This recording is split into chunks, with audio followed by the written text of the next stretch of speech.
Yes, Mr. Squires. Good morning. I appear with Mr. Aidan Wills for the appellant, YVR, through his litigation firm, YVR.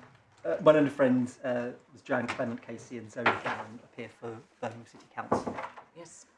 Just for housekeeping, you should have a core bundle of 214 pages, and a supplementary bundle of 410 pages. And the core bundle contains the party skeleton arguments. Yes. You should also have an authorities bundle of 33 tabs, and if you have it hard copy, maybe two volumes. Yes, thank you. You should also have a note from us of the 6th of March 2025 that we submitted. No. That hasn't reached us, sorry. Has Miss Clements got it? She does, yes. I think we sent it at the same time to the court. We did get a receipt from the court, but nothing beyond that. I'm confident it will not be in your. The error will not be on your side. I don't know. Oh, is the cover as well. Thank you very much. Can I also hand up, actually, while this you haven't seen, is that this is the agreed list of issues below, which you thought it might be helpful for the court to have.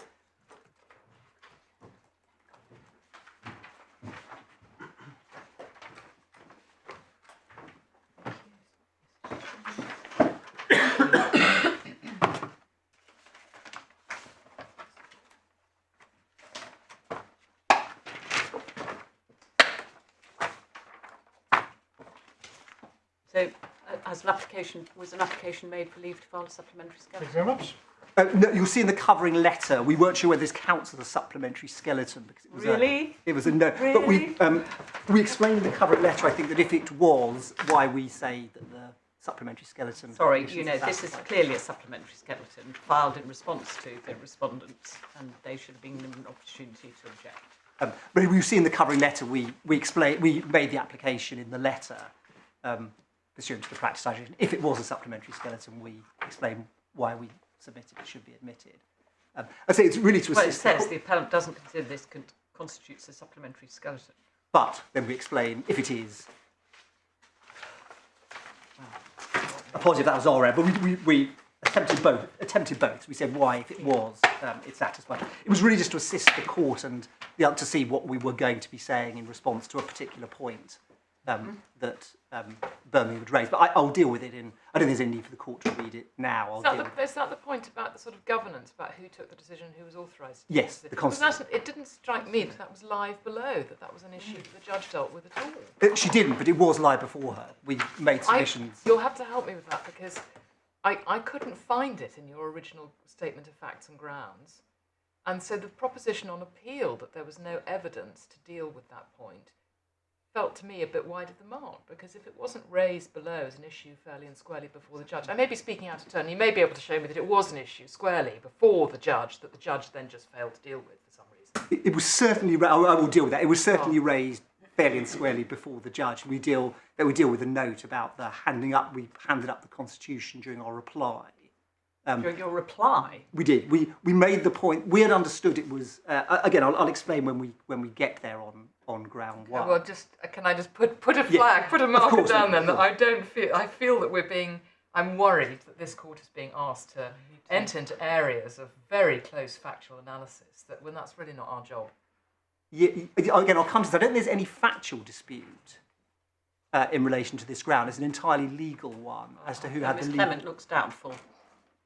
Well, I'll come to it when I get there, if I may. But I certainly understand. I understand the court's concern. I share, for my part, share that concern. I am very concerned about the structure of this appeal. But I do. I will certainly deal with that when I get. It's particularly ground one that raises this issue about the corrected. I mean, I can certainly assure you, in oral submission, that was the key submission I made about the public sector equality duty. This was a Hunt case where the wrong decision maker had considered that was the key oral argument that I made.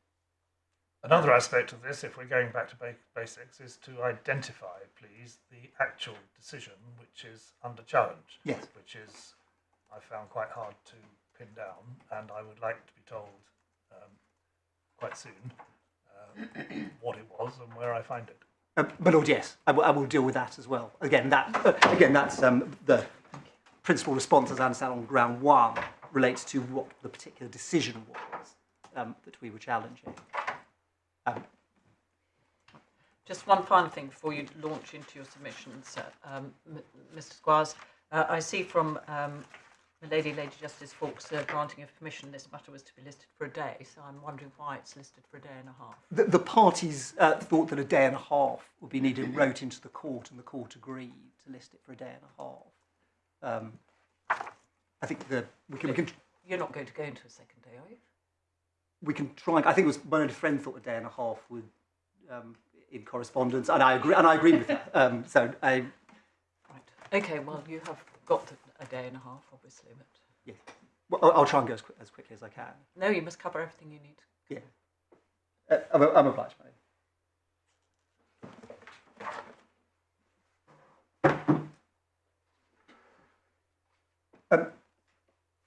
I'll come shortly, following my Lord's question, to the specific decision under challenge and how that was characterised in our pleadings.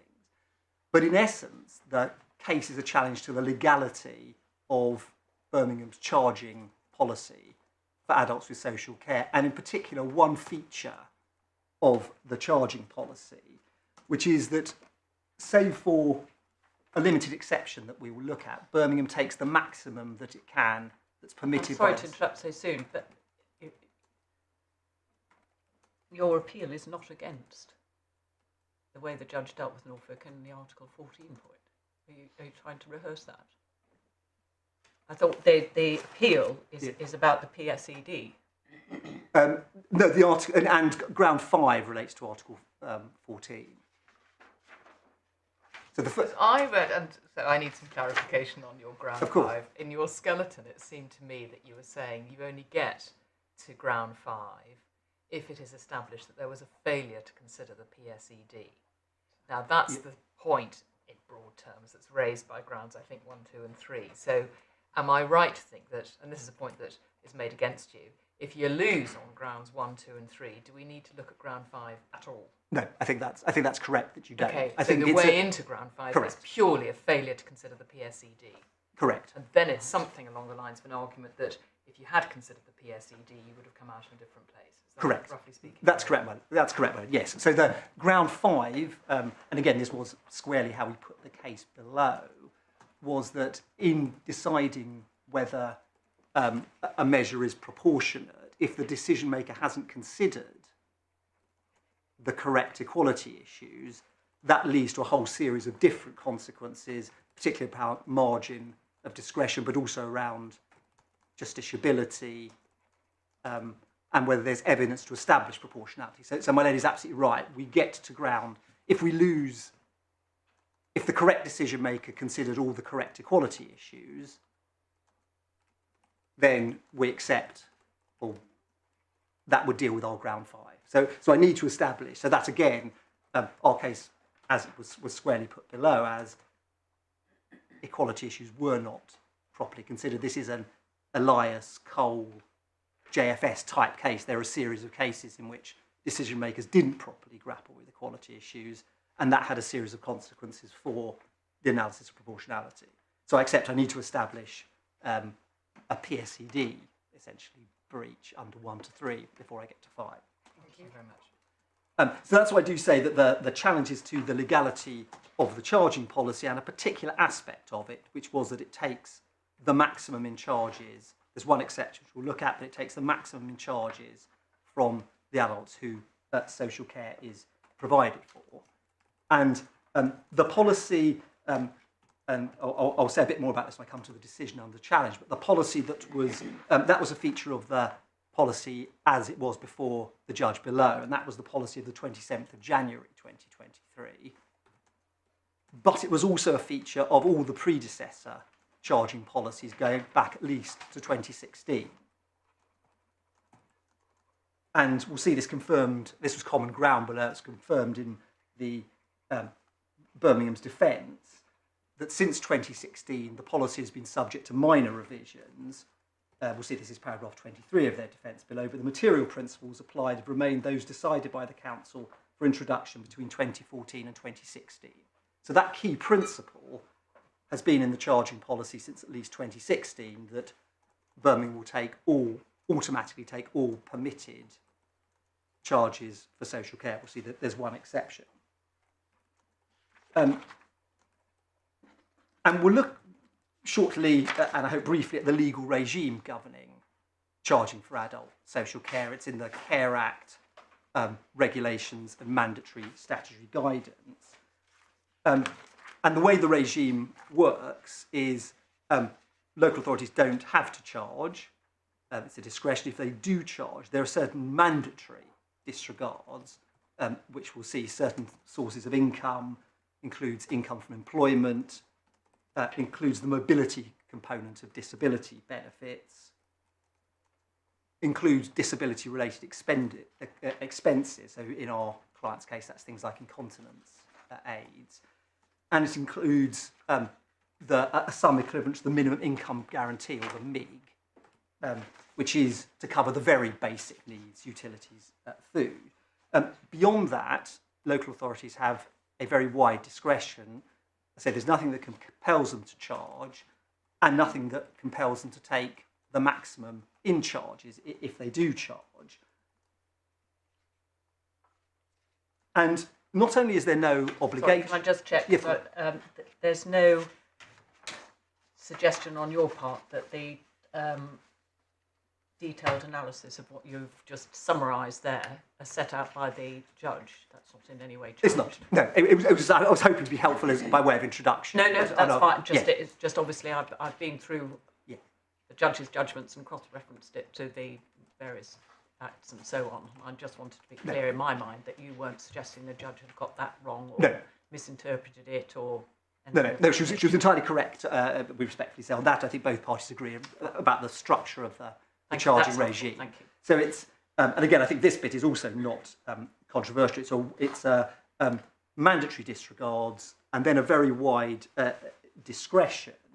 And it's not just that local authorities then have a wide discretion as to what to do, but we'll see under the statutory guidance, they have a positive obligation to consider alternatives to charging the maximum, particularly to consider the impact charging the maximum will have on independent living, social inclusion of those with disabilities. And we'll see in a moment, the guidance says expressly that the government considers it inconsistent with promoting independent living to assume without further consideration that all of a person's income above the minimum income guarantee is available to be taken in charges. So there's and we'll see this ties into the PSED as well. There is an obligation, we say you get it from the PSED as well, to consider the impact of the charging policies, and particularly the local authorities are told expressly that they should not, without further consideration, treat all available income as to be taken in charges. They have to consider alternatives, they have to consider the impact which their charging policy will have. And the reason for that, we will see shortly, is obvious, is that it can have a very significant impact on those with severe disabilities if all their benefits income is taken beyond that, beyond the mandatory disregards. And we'll see shortly that when, at least certainly when the claimant first contacted solicitors in 2021, it was something, depending how you calculate, something like 30 or 40% of his benefit income was being taken in charges. 40% if you don't count the mobility, or 42%. So that can have, at least has the potential to have, a very significant impact on those with severe disabilities if one is taking those sort of levels of charges from them. And as I say, both the statutory guidance and the PSED, we say, requires that to be considered, requires that impact to be considered, and requires alternatives to at least be considered.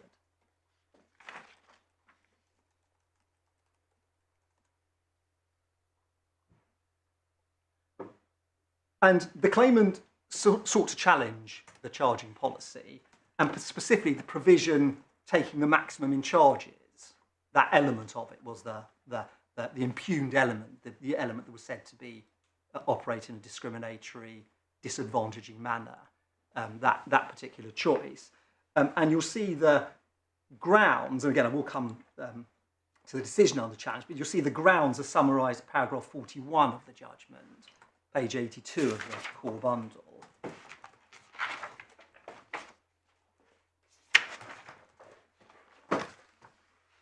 And you'll see the focus is upon the charging policy. It's a challenge to the charging policy, contravenes Article 14, contrary to the Equality Act. Ground 3, formulating, maintaining the charging policy. The council has breached the public sector equality duty. And I handed up the agreed list of issues. You can see what was the dispute. Again, you'll see the dispute as it was before the court. You'll see that the first issue in dispute was status. But in fact, that was conceded by my learned friend, I think, on her feet. And we'll see that in paragraph 45 of the judgment. Second issue was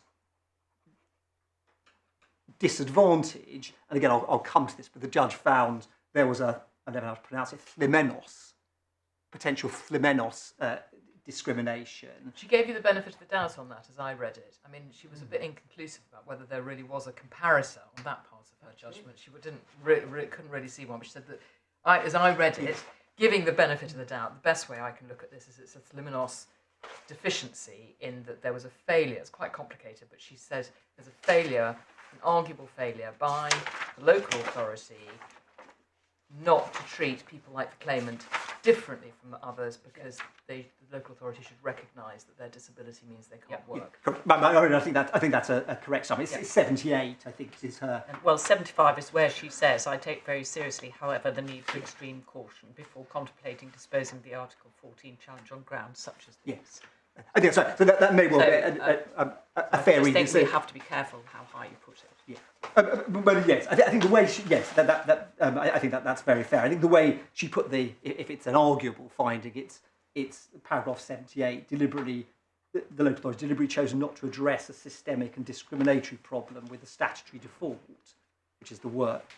As a result, the problem is unmitigated and discrimination thereby results or persists. But I accept that maybe she went no further than arguably, but I don't think there's no respondent's, there's no respondent's notice. I wasn't intending to traverse all that ground, because I don't think there's a respondent's notice suggesting that the case should have been dismissed on that basis. I wasn't intending to repeat the arguments that we made. Our respectable submission is, it may be right, it was argued. We do say with respect it was correct. That is, essentially the local authority has a choice. It can structure its charging policy in different ways, and the one structured here disadvantages or doesn't remove the disadvantage, I think is the way she put it. That meant the burden then shifted to Birmingham to justify the potential disadvantage discrimination. That's described at paragraph 80, as Birmingham need to justify not exercising its power to address the systemic disadvantage caused by the earning disregard to those who are permanently excluded from earning by reason of severe disability. So that was how she put the justification, paragraph 80.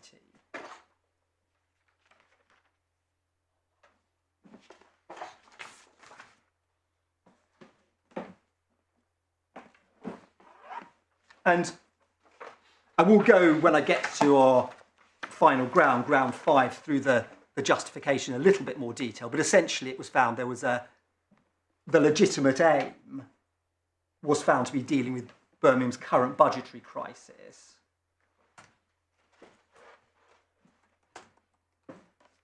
And this is paragraph 83. It's imperative to cut spending and maximise revenue so as to balance the budget.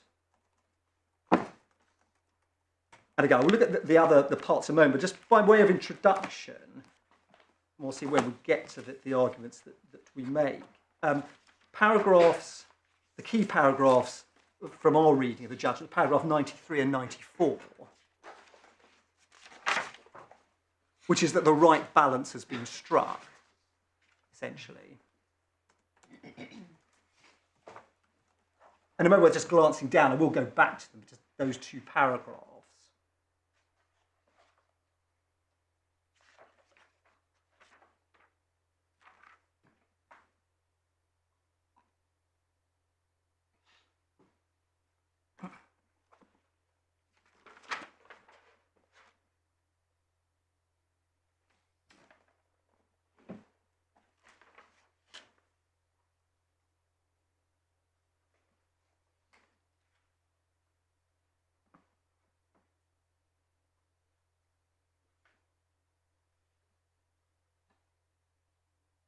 Now, I'll return to the detail of that, but just to a large extent, we respectfully agree with much of what the judge says there, in the sense that how you balance the impact on the severely disabled of taking the maximum charges with Birmingham's need to save money is, we accept, quintessentially a political judgment of social and economic policy.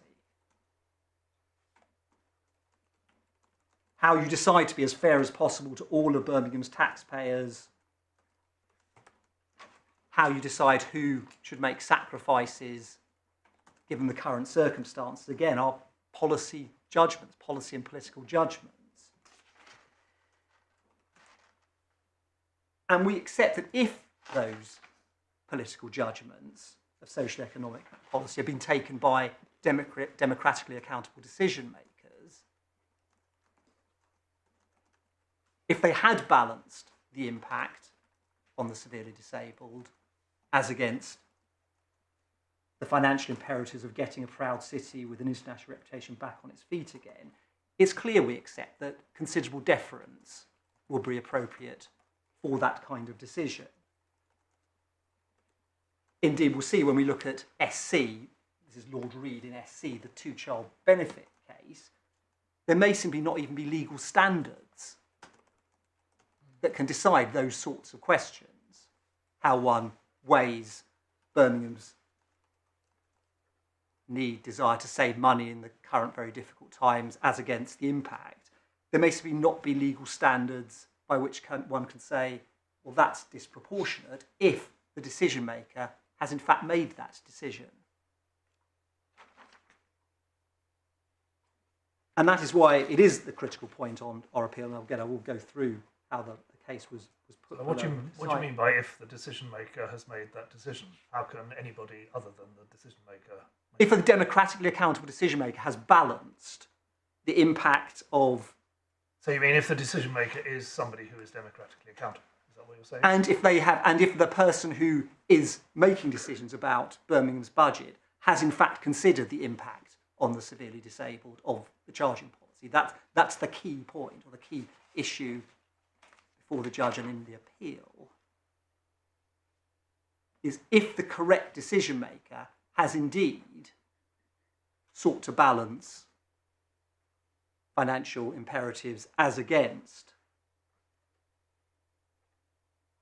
the impact, the discriminatory impact. That is, in those situations, Lord Reed said, there may simply not be legal standards to say it's disproportionate. But if the decision maker who's looking at the budget, making those decisions, has never considered the impact of the charging policy on the most severely disabled, what then happens? And the question here is, was that balance considered by the relevant decision maker? And if not, what are the consequences?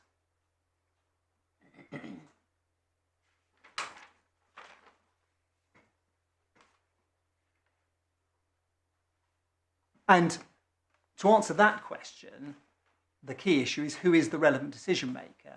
For our purposes, is it the Cabinet, these are the Cabinet of democratically accountable councillors, or is it officers who are unelected but appointed by the Cabinet? But appointed by the Cabinet.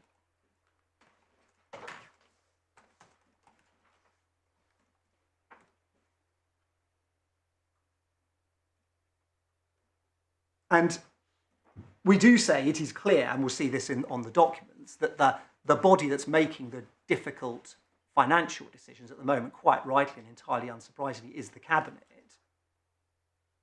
And the difficulty in this case is that, and this I don't think there's any factual dispute about, there is no evidence that the Cabinet has ever considered the impact of the charging policy on the most severely disabled. There is no evidence the Cabinet has ever considered the impact of taking all unprotected benefit income in charges and weighed that against financial imperatives. And you say that makes it unlawful, and you'll take us to the authorities? Or Yes, we say that that's a breach of it's a breach of the public sector equality duty. And it's also a breach of the guidance. It's a breach of the public sector equality duty for the relevant decision maker never to have considered the impact of the charging policy. And our submission will be the relevant... No, your point is a different one, I think, which is that if the relevant decision maker was the officers, then that doesn't count for PSED purposes. Yes, well, I think we would say they can't be the relevant decision maker. Yeah. We say they're not the relevant decision maker because they cannot... They can't be. They're not responsible for the impugned aspect of the charging policy. What if they are the people who, in fact, took the decision? Well, they could not, in fact, take the decision... But the question assumes that they did. Did take the decision? Yes. That's what the council's evidence is, that the decision makers were, I forget their names, but two named individuals who were officers. What they decided to do, and again, I don't think this is disputed, but we take this from Ms. Lowe's witness there, what they decided to do was to make minor drafting changes to the charging policy and not to refer the matter to the Cabinet. They could not themselves change, they couldn't formulate the charging policy in the way we challenge, and they couldn't change the charging policy. Well, what I understood the evidence to be, and I may have got it wrong, is that they are the people who in fact made a decision not to revise the policy for the time being, I think for 18 months, because of the Section 114 notice and the problems to which that gave rise. Well, yes, but what we'll see in a moment, they could not revise the charging policy. What they decided to do is not to refer the matter to Cabinet. They could not themselves. And it might be, I will come back to this. So hold on, let's stick on this. If the evidence is that they did themselves decide not to revise the charging policy because of all that had gone before, you'd have to say, wouldn't you, that was an ultra vires decision? No, sorry, it's not that they... I think everyone accepts, as I understand it, they could not revise the charging policy. Because not to look at the evidence then, because it seems to me this is a point of evidence. Because if the evidence is that they did consider it and thought, well, we're not going to revise the charging policy, but you say they had no power to do that. That's your argument. No. Sorry, what? I'm trying to think. I'm going to get ahead of myself. But the evidence is, I will take you to this, that what they consider is whether to refer the matter to Cabinet. Right. They decide, and if in order to make a change to the charging policy, to remove the impugned aspect, i.e. taking the maximum, it's common ground, it's the defendant's evidence, that would need to be a decision for Cabinet. And we'll see why. If it goes over £500,000. Correct. And it is about 1.7 million, I think, is the estimate for, again, this is the defendant's evidence. It would need to go to Cabinet. So what the officers could do, and again, I think this is common ground. That would be the cost of it if you decided to ameliorate the charging policy. Yes. Yeah. Correct. But they decided not to. They decided not to ask to refer the matter to Cabinet. They couldn't make that change themselves. Yeah, they couldn't ameliorate the policy, but to retain the policy as it was cost neutral, wasn't it? Because it wasn't going to cost any more for Birmingham. Yeah, if you don't change it. Yeah. So but we say if one is looking, and it might help. I'm slightly getting ahead of myself, but if we turn to the claim, my lord asked about how we describe the decision under challenge. And if you have no, I didn't really ask how you described it. I wanted to be shown the decision under challenge.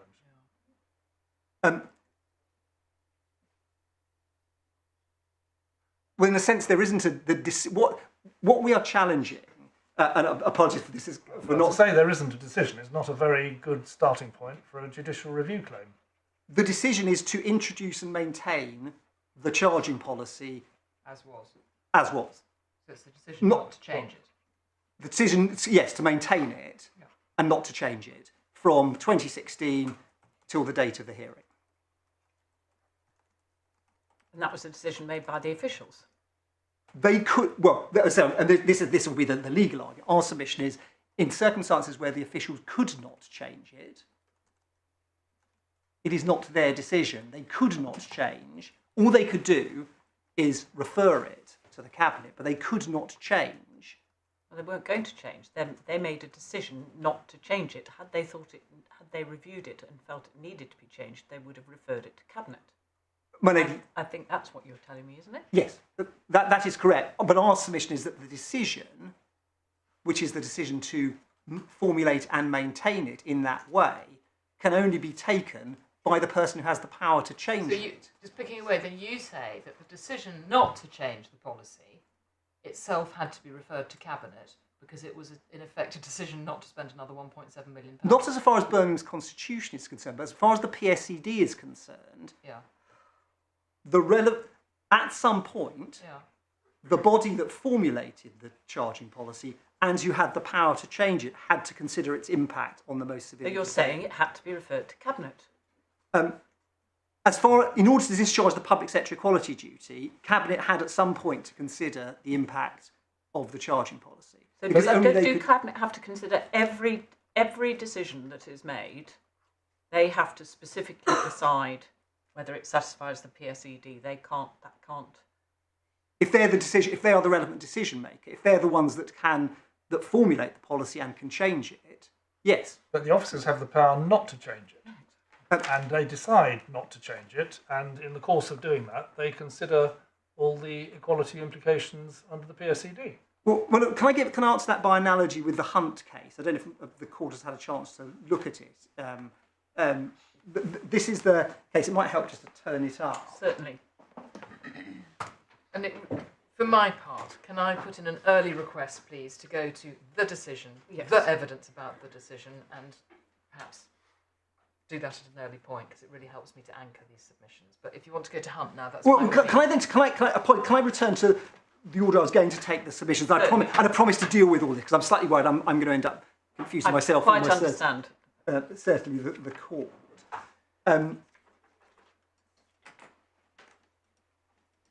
So anyway, the answer to my Lord Justice Mail's question is the decision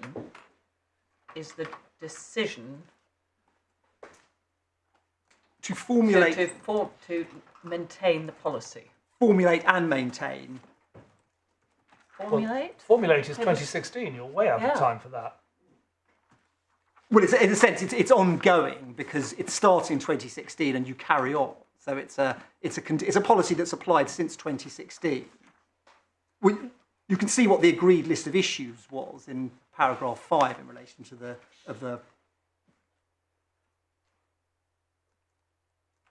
Well, A is you can put that in a list of issues if you want, but that doesn't mean that it's a case you're entitled to bring.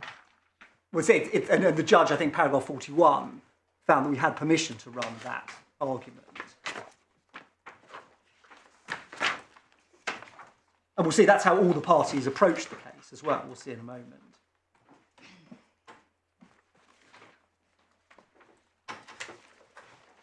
Well, ground 3 is identified in paragraph 41, doesn't give any dates. No, formulating, I think we know that is from, and this was the defendant's case, was that the public sector equality duty was discharged originally their case was it was discharged sometime between 2014 and 2016, so that was their positive case, which I think wasn't ultimately pursued. That was their pleaded case. So that was how and we'll see in a moment, I will take you through how the case was pleaded and how it was put, but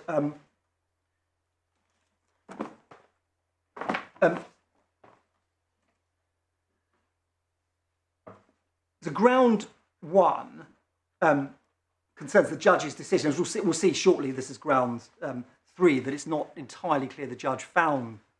Sorry, are we in ground 1? Of the grounds of appeal? Grounds of before appeal, us? yes, ma'am. Because this is, I Rather think, than ground 1 in 41.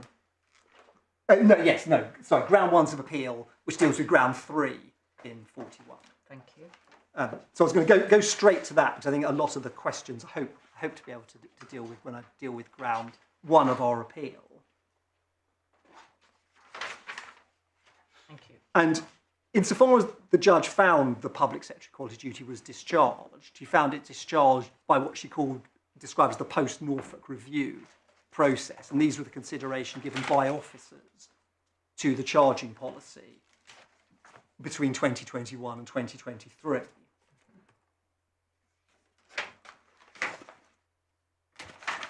And the question is whether those reviews were capable of discharging the public sector equality duty imposed on the council. And I was going to make my argument by reference to 5 propositions, of which I understand only 1 is disputed. First proposition, which I don't think is disputed, is that the public sector equality duty applied to the formulation and maintenance of the charging policy. No, that's not disputed, is it?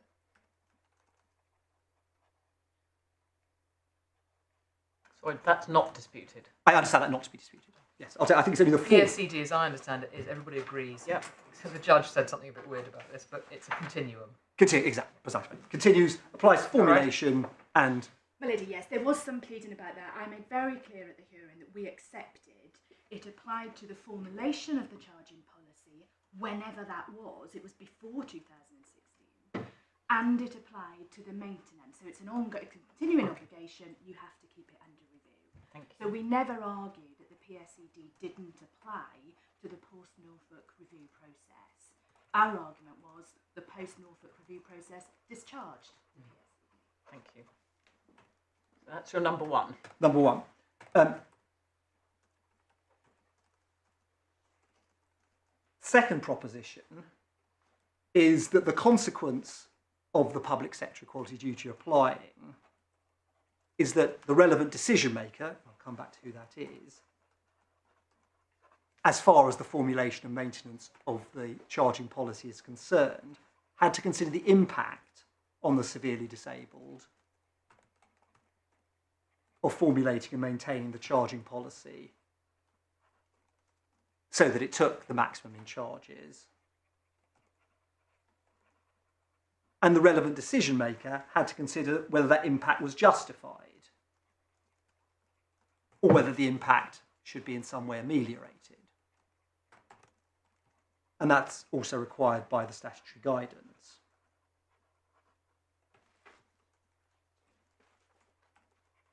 Third, legal submission is that the duty, public sector equality duty, is non-delegable. That means it has to be the relevant decision maker who needs to consider those matters, the impact, possible amelioration.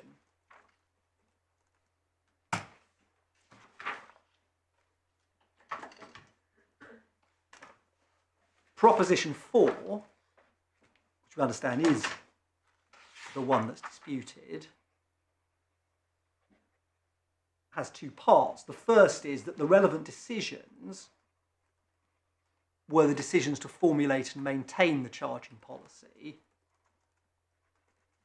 so as to treat all unprotected benefit income as available to be taken in charges.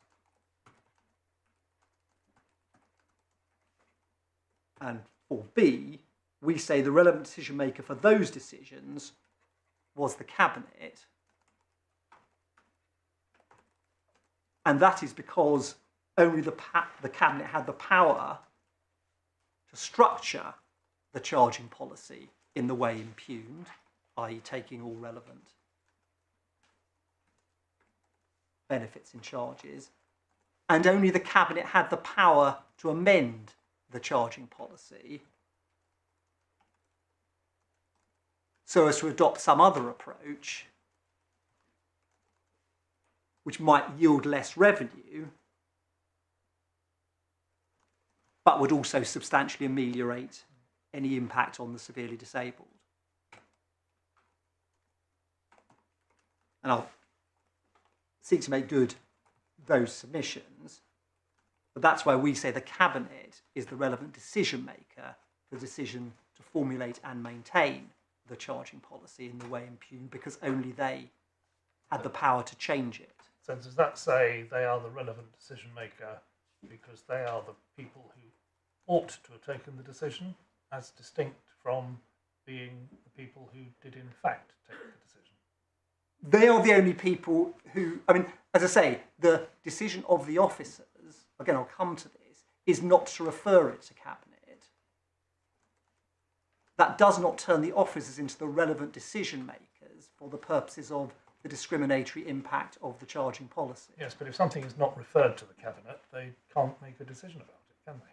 But their decision is to maintain. They're the ones responsible for the maintenance of the charging policy up until the date of the hearing, because only they could change it. But these assertions at the moment, I am longing for some substance to be given to Yes, these are my propositions. I promised I was going to dive in and try and make them good. That's the fourth proposition. And my fifth is that if the Cabinet was the relevant decision maker, there is no evidence it discharged the public sector equality duty. No evidence it considered the impact of its charging policy on those with severe disabilities or how that might be ameliorated. No evidence they considered that in 2016. Certainly they didn't discharge the public sector equality duty in 2016, and no evidence that they considered it at any time subsequently.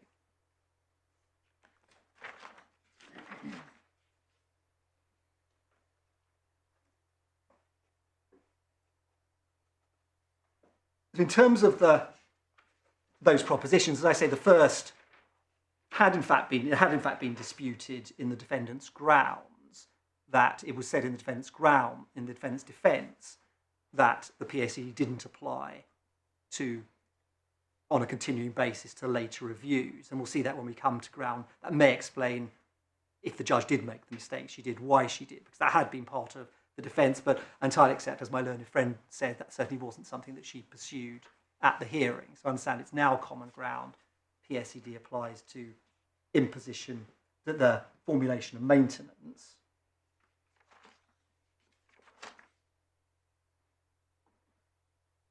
The consequence of that in terms of matters that require consideration, I say it's the impact on the severely disabled, formulating, maintaining the charging policy in that way, and potential for ameliorating that impact. Again, I don't understand that to be disputed. We explain the basis for that submission in our skeleton below at paragraphs 70 to 71. I don't think I need to take you to that. Supplementary bundle, page 27. And that is also, the requirement to consider that is also an element of the statutory guidance. And you'll see the judge dealt with that in her judgment in two places. Firstly, at paragraph 78 on page 93.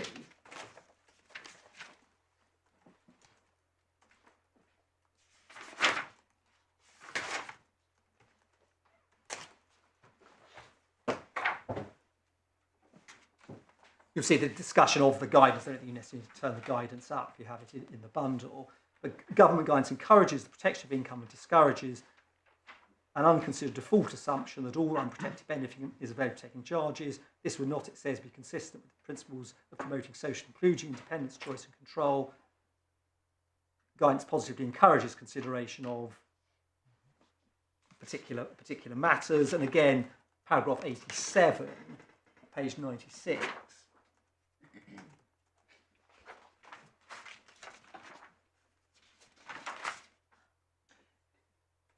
You'll see again reference, I think 4 lines in. This is now reference, I think, to the guidance. It does not need to be exercised. This is when one formulating the guidance by reference to some unattainable ideal of equalisation. But a default of doing nothing on an unconsidered basis is plainly inconsistent with the guidance. Local authorities need to think about the options in between, be aware of particular circumstances, in particular those. So that's so it's a requirement of both the PSED and the statutory guidance to consider impact on social inclusion, alternatives that might ameliorate.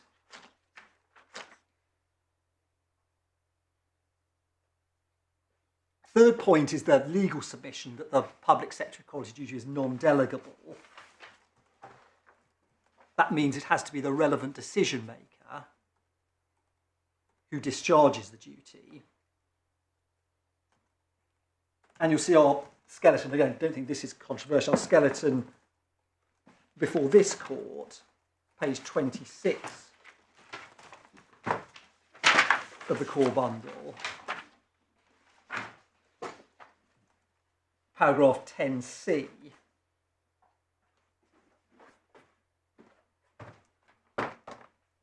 This is all cited below as well. The PSED is non-delegable. Bridges, as the Court of Appeal held in Bracking, the relevant duty is upon the minister or other decision maker personally. What matters is what he or she took into account or what he or she knew. Thus, the minister or decision maker cannot be taken to know what his or her officers know, or may have been in the minds of officials in preferring their advice. So that's the general principle of non-delegability. And how it applies in relation to local authorities, one sees from the Hunt case. It may help just to turn that up briefly, because I'll be using that particularly to illustrate how the principles operate. It's in Authorities Bundle 1, tab 13. Page 446. Sorry, tab 13.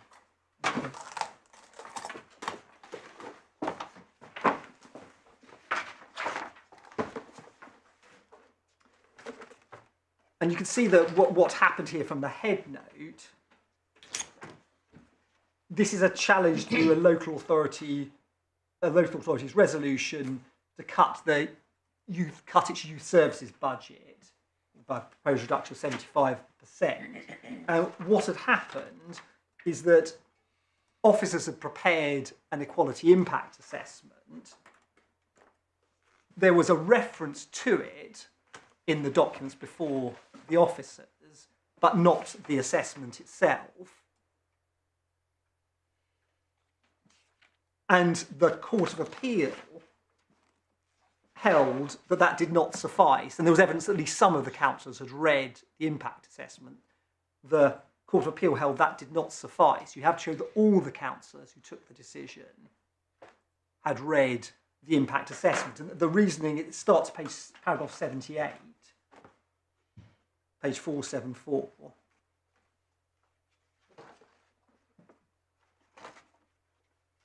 If the court has that, you'll see Mr. Hunt was refused permission to argue that if the council members had read the EIA, that still wouldn't have discharged the PSED. And you'll see the respondent's notice said, well, even if they didn't read the equality impact assessments, that wouldn't matter because they read a summary. It's called the App 6, the appendix to the mid-term financial plan. And the Court of Appeal firstly rejects that submission. And you see 179 just below G. In particular, unlike the EIA itself, the summary which the officers were provided with did not identify that the proposal, this is the budget proposal, might have a differential impact on particular minorities within the class of young people generally, and awareness of considerations that might be a material consideration in the exercise of the PSED. Council members might, for example, have been anxious about that cut. Therefore, the only remaining question, paragraph 80, is was the judge right to conclude that the councillors had read the EIA? So would it, I mean, I haven't read this all the way through, just glanced at the head note, but looking at the part you've just taken us to, was the Court of Appeal saying, had the summary that everyone had read actually had the relevant information, had it identified the proposal in the summary, then that would have been good enough. So it wasn't just because it was a summary as opposed to the full explanation. Yes, I think that's right. If the summary had been more complete, and said, if the summary had mentioned the vital information, then it would have been fine. It wasn't the fact of it just being a summary. Yeah, potentially. I don't. Yes, I think It's potentially just it might. reading that bit. That's what it seems to be Yes, saying. I think that's right. If the summary had said this is going to have an impact on black and minority ethnic children, you need to decide what to do. That may well have been enough. The answer here is it wasn't. So therefore, It wasn't there, so it wasn't enough. It wasn't enough. You do need to show the officers had read the underlying. The councillors had read. Sorry, Yes. Murder is absolutely right. This Yes, was a case where it was the councillors taking the decision, and I'm still a bit foxed as to why. Does it say here what was the reasoning here that it had to be the councillors who were taking the decision rather than the officers? I think probably because it was a budget decision. I see. And so I suspect that was why this had to be. But was that even argued, or did everybody accept that it was a council's decision? I assume the everybody. issue was whether they'd taken sufficient account of whether the quality impact assessment was sufficient to mean that they were on notice about PSED. Yes, or I think the equality impact assessment was good enough, but it was they only saw a summary of it. Got it. Which didn't. Which was insufficient. Which is insufficient, precisely. And then the court says, paragraph 83, 84, 85, we don't accept the inference that the judge drew that all the councillors had read the EIA. The key document. Yes. So it might have been different if they were specifically told, have a look at it. It's quite a narrow point, isn't it? Because the court accepts that if they'd been told you need to look at this, that would be enough, absent positive evidence that they didn't, or that some of them didn't. Whereas on the other hand, if they're only told this is where you can find it, then the court is not prepared to assume that they would have gone away and found it. I think so. It's actually the case hinges on the difference between look at this and this is where it is. Yes, I think that's right, my lord, because ultimately the question is, are you able to, but the key point for our purposes is that in circumstances where it couldn't be shown that all the councillors had read it, because my lord is absolutely right, that's the evidential issue as to how one gets to, did they consider the equality issues. One says, here we can't conclude that they did, or the judge should not have concluded they did, when all it said was, it mentioned them, didn't tell them they should go and look at it, and didn't give them any indication of what the equality issues were. And the point for this case? The point from this case is that, and again, this is where I'll come on to my next point, the disputed one, is that if the relevant decision maker is councillors, it does not assist that officers may well have been well aware of the equality impact. It needs to be the councillors, there needs to be all the councillors. And here, it wasn't even enough they were told there's been an assessment. They need to be told either go and look at it or what it says on the equality issues. But just so that I'm clear on the factual difference with Hunt, is Hunt, the topic was before the councillors. Yeah. And the problem was the information they were giving was inadequate. Yes. This is rather different because, of course, the topic was not before the cabinet. But yes, but then imagine this hypothetical. Suppose six. So, first of all, I'm right. Yes, Melo's absolutely right. Sorry, yes, sorry, I was not. No, absolutely. Just in case I'm going off. No, you're not. You're absolutely right. No, that's entirely correct. Right. But now try this hypothetical. Suppose 6 months later on, the officers decided, well, let's have another think about the impact that our budget is having on, and let's consider, this will be, we say precisely what happens here. The officers say, let's have a think about this, about whether we should send it back to Cabinet. Let's have another think about that. We've, of course, got the power to always write to Cabinet and say, do you want to look at this again? Suppose 6 months later, they conduct another impact assessment. Officers have a think about whether to send it back to Cabinet and decide not to do so. We would say that cannot be enough to discharge the public sector equality duty. The fact that someone else who can't change the impugned You don't decision. need a hypothetical, that's exactly your case. Yes. Now, Yes. you don't need any, let's not do hypotheticals, Yes. we've got enough to deal with this Yes. case. Is Hunt, therefore, is this the high point? I mean, do you rely on Hunt for the proposition that it's only the council, Cabinet, who can take these sorts of decisions? Only the council, in our case, and I don't think this is disputed, could change the impugned aspect of the charging policy. But that's because it would have a financial consequence Yeah. in excess of Yes. the 500,000 that the officers have delegated Yes, authority precisely. to determine. But I don't see in Hunt, unless I'm missing something, any argument or decision that it was only the council who could any argument that assists on your basic proposition that in this case it had to be the cabinet that took the decision not to change the policy. No, it's correct. We get that from Birmingham's constitution, that only the cabinet. Okay, That so is, Hunt doesn't help us on that. all Hunt helps I don't think us. it does. I agree with you, Yeah. but I just wanted to Yeah. make that. No. I'm struggling to know what Hunt helps us for at all. That if you have a public sector equality duty imposed on councillors, officers, doesn't matter what officers have thought about. So then we do have to then come to my fourth proposition, which is that we say the duty here is imposed on councillors. So Hunt is the authoritative proposition. It doesn't matter what officers have considered. If the relevant decision maker is councillors, they have to have discharged. Well, if the relevant. Yeah, precisely. So that's why D. D is the real point. D is 4. Yes, Yeah. Proposition 4 is the key. Sorry, D. Sorry, that's what my computer defaulted to. Proposition 4. Yes. Yes.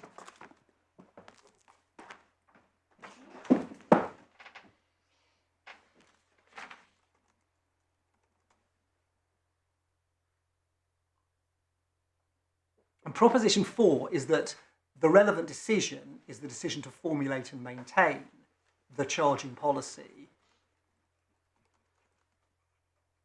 so as to include the impugned provision taking the maximum. And our submission is that the relevant decision makers for that decision was Birmingham's cabinet. And I'll take you to the pleadings and the underlying documents in a moment. But taking a step back, and we'll see this is how the case was dealt with by the judge, how it was pleaded. This is a challenge to the charging policy, and particularly the impugned aspect, taking the maximum. And it's a feature of the charging policy, and this was the defendant's positive case, from at least 2016 onwards. It's a continuing feature of the charging policy. And therefore, we say the decision under challenge is the decision to promulgate the charging policy so as to take the maximum charges and to maintain it up until the date of the hearing so as to take the maximum in charge. And we'll see that's how the case was understood. It was how it was responded to. We'll have a look at the pleadings. In terms of the pleading point that my learned friend takes and how the decision was at least described in the claim form, if you have page 112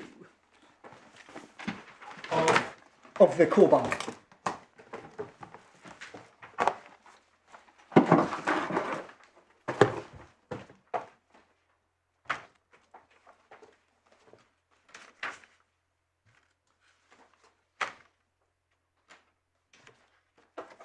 the claimant's skeleton, with their primary response on this ground is to say, well, look at how you describe the decision. Claimant challenged the defendant's decision to introduce the charging policy without removing or revising the aspects of the policy which gave rise to discrimination. So I'm looking at the claim form at tab 10, am I? Yes, I think that's page 1. Sorry, I haven't got tabs in mine. Yes, tab 10. Page 112. Thank you. Paragraph 3.1 at the top. 3.1 is the decision under challenge. Got it, thank you.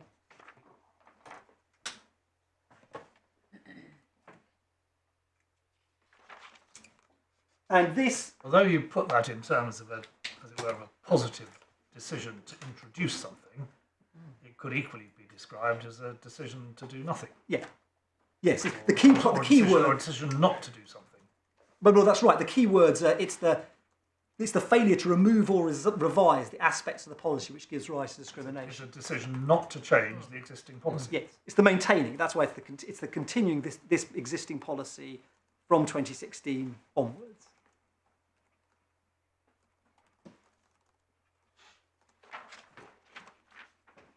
And So if we're looking to see who is the relevant decision maker, we could legitimately ask the question, who is it who has authority not to change an existing policy? but but my speculation is that the wrong way round. My submission is you have to look at who has the authority to change it. Someone who has the it has to be someone who has the authority to change the policy is the correct decision maker, not someone who can simply recommend changes. That's it has to be the person who formulates the policy and or maintains it, and by maintain means has the power to change it. That's my core submission. As I say, we'll see when we look at the facts. I don't think the facts are actually in dispute here. We'll see what the various the Ms. Lowe's evidence sets it all out. But that's I suppose perhaps the key legal submission. My submission is that a person who, if you're looking at who's responsible for the failure to remove or revise, that can only be the person who has the power to remove or revise. Can't I delegate on terms that I've got the power to remove or revise, but I'm going to delegate to you the review so that you come back to me if you think I ought to revise it, but if you think it doesn't need revision, then I don't need to be troubled. Can't I delegate in that way? Only if as far as the so I suppose two separate questions which I'll come to. As far as the Constitution is concerned, that is perfectly lawful. As far as the PSED is concerned, the person who's doing the delegating, the councillors, have to discharge the duty. We're swimming around here because I thought we dealt with that. I thought that was your point number 3, and you showed us Hunt. Yes. And if that was the high point of your point 3, we've been through Hunt, Yeah. and I don't think Hunt says that, but we can leave that there and Yeah. whatever.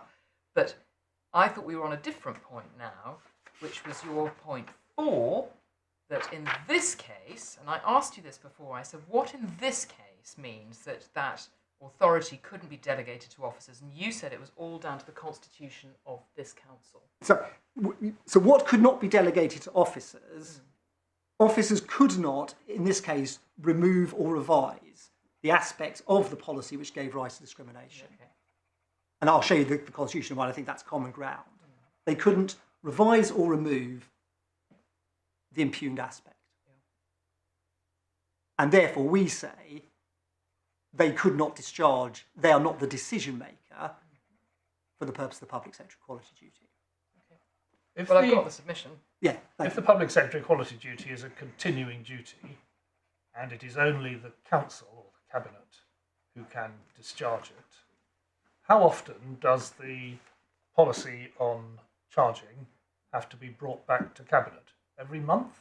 No. Every 6 months? I think if that's where we had got to, I mean, there are cases that have looked at this. I think we quote from the Bappio case, which raises this issue, is how often this is an ongoing policy, and I don't think we've got in the bundle. But I mean, every day that you don't change it, you decide to maintain it. Yeah, no one is, and so the Bappio case, it's when what I think is said is that you have to keep it under review. It's a sensible discharge of the policy. I think it's when there is some reason to think there is an issue with it. So if you discharged it 5 or 6 years ago, one would have thought if you did nothing at all and never looked at it again, or 10 years ago, there'd be a question about whether you discharge. If you discharge it a year ago, we absolutely wouldn't be able to say. But you can't delegate that to officers. You have to at least, if the duty comes up, you can't. Well, first in this case, They did review it in the light of Norfolk. Sorry? In this case, they did review it in the light of Norfolk. Correct. The officers reviewed it, not the cabinet. No, understood. Yeah, and that's our case. But in response to my Lord's question about how often does one have to discharge the continuing duty, part of the reason this will be a more difficult case, maybe seen an even more difficult case if the officers, if the cabinet had discharged the public sector equality duty 10 years ago, and then said to officers, "Look, tell us if we need to know anything." We've discharged it, we've thought about the charging policy, it has this impact, then this would be a more difficult case. And said to officers, you just tell us. There'd be a complicated issue there about whether that was acceptable delegation or not. In our case, there's no evidence the cabinet have ever thought about this. So it's not a question about do they need to look at every year. There is no evidence they've ever thought about the equality impact of the charging policy. But you're not entitled to go back to 2016 because it's far too late. All you're entitled to do is point to 2023, arguably the 2021 through to 2023 sequence of reviews, where the officers said, we don't think this needs to go back to Cabinet for decision. Maybe yes, but I'll come to the pleadings in a moment. The case was certainly, and this was how the defendants put their defence, does go back to 2016. In fact, their case was that the key decision was made in 2016. It doesn't mean you're entitled to challenge that in a judicial review. And the evidence may have gone back round and sideways, but your challenge is to what happened in 2023, not to what happened in 2016. Your challenge is what happened on the 27th of January exactly. 2023, apparently. Yeah. Can we see that, please? Can we see the decision taken on the 27th of January 2023? Well, 27th of January is the date that the charging policy is produced. It's put on the website on the 27th of January. So if, That's just an entry on the website, is it? yeah, well, yes, it's put, that's what happened. Or, sorry, no, it would be an external website. This would be public facing. That is the. According to your claim form, that's the date the decision was made. Yeah, and that is what that is that's the date on which the charging policy is published. It was already. I thought it was already there from 2016, and the decision in January 2023 was not to change it. But yes, and what happens on the 20th of January is there's some minor drafting changes to it, but otherwise the key aspect of it remains the same. Okay, so a slightly amended version is put up on the council's website, but what it doesn't contain, you say, the unlawful omission is it doesn't contain any review on this particular point. It doesn't remove or revise, that is how we described it, the aspect of the policy which gave rise to discrimination. Mm-hmm. And my submission is that only the Cabinet could do that.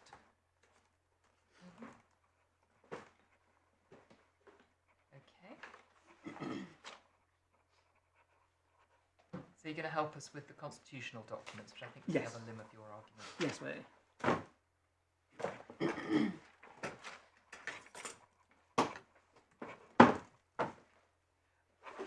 But I will make one point though, if I may, just about the pleadings, because if this is said to be the way in which the case was defended, put before the judge and dealt with by the judge, was that this was a challenge to the charging policy and the impugned aspect of the charging policy.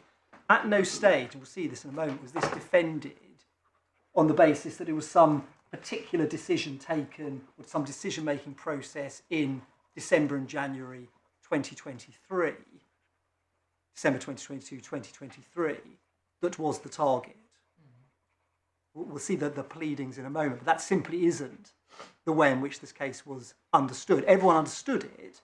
This is my lady put to me, well, you can describe it how you want, but certainly the way the case was put was this was a challenge to the formulation and maintenance of this aspect of the charging policy. And it may help. Can I show my lady the defendant's pleadings on this? So, because one of the questions was, well, how was the case being put?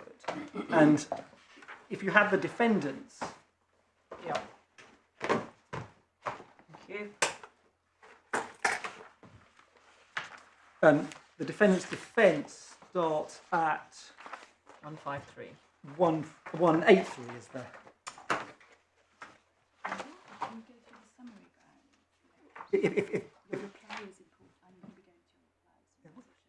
I'll deal with this in reply. I'm dealing with the defence as. I'm happy to go to other documents in reply. Well, if Fred wants to take you to them, but I'm looking at the defence. Yes, the Detailed grounds of defence. That's the defence after permission of the permission decision.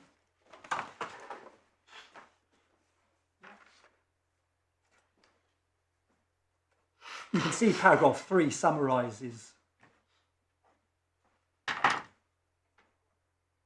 the case, lawfulness of the policy, constitute a challenge to the charging policy itself, which we say is a fair way to put it. Paragraph 23, page 195. Well, they do say at page 3 that any allegation that decision-making in 2014-16 was deficient is well out of time, a proposition which it would seem hard to disagree with. But yes, and then we'll see how they then ultimately dealt with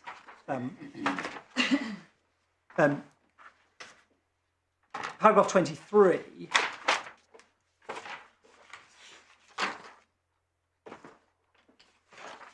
Originally introduced following the introduction of the Care Act, middle of the paragraph, haven't managed to find any records about that. So since that date, the charge policy has been subject to review and minor revisions, when, for example, in changes in the MIG, the material principles applied have remained those decided by the Council for introduction between 2014 and 2016. So my Lord is right in the sense, if this has just been a challenge to something that happened in 2016, we would of course be long out of time, but it's that principle which has been introduced sometime before 2016 and it's then been maintained. And what the defendant then says, how it describes the decision that needs to be justified. So paragraph 62, page 206.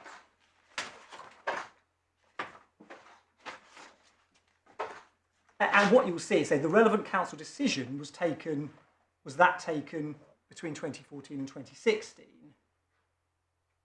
charged in accordance with the legislative scheme, and then sets out the reasons why it is said that was justified. And I'll come back to why this is relevant, but what you'll see nowhere there is a mention of the Section 114 notice or the current financial difficulties the council found itself in. Well, they mentioned that in paragraph 28. Yeah, no, it goes back. They mention it as part of the factual background to explain why a review was paused, but it doesn't form a part of their justification, which is said to be for the decision taken in 2014-2016. It's a general point of principle is the way it's there put in the pleadings. My Lord is absolutely right. It's mentioned in paragraph 28. It says part of the factual background, but I think, I'll be correct if I'm right, I don't think it's mentioned again in the pleadings. It certainly doesn't form part of the justification, what's said to be the justification. And I suppose if we were taking strict pleadings points, we would say, well, in which case that could not then be relied upon subsequently, as it was very heavily and understandably by my learned friend. But the reason we didn't take that point is everyone understood this case as being a challenge to the formation and maintenance up until the date of the hearing of the charging policy. As I say, it was a challenge to the charging policy and particularly this impugned aspect of it. And it certainly wasn't defended by the defendant as being about something very specific that happened in December, January 2023.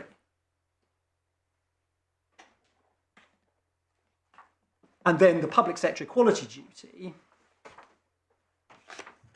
paragraph 70, the response to it was, paragraph 70, that in fact the court should find that the duty was discharged sometime in 2016 was the primary argument at this stage, paragraph 70.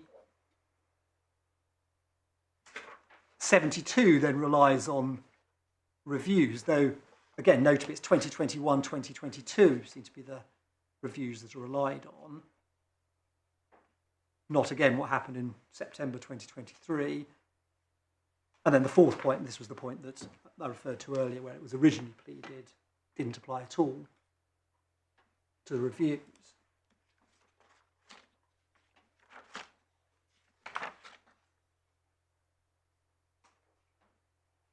And when one then looks through the judgment dealing with justification, it was dealt with in exactly the same way.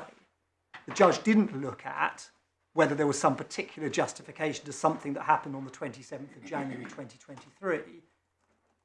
She asked the question, up until the date of the hearing, is it justified to operate the charging policy in the way that it's operated, and found that it was. And if one's looking at the decision, and here, Blade, I did promise I'd take to the evidence of the decision-making process around January 2023, that's set out in Ms. Lowe's witness statement, page supplementary to 167, 51 to 52.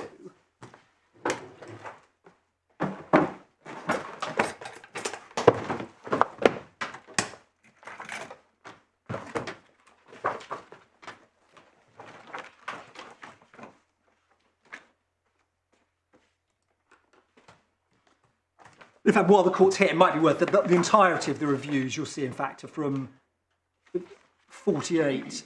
Just pause a second. I'm in your supplementary bundle as it is the electronic version. It doesn't. I might struggle with it because it doesn't look to me like it's bookmarked or I can navigate around it using the electronic page numbering.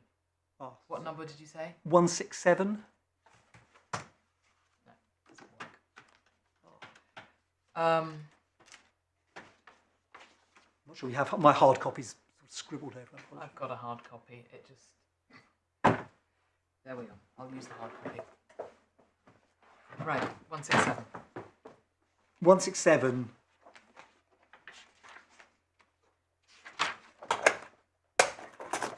Paragraphs 48 to 53.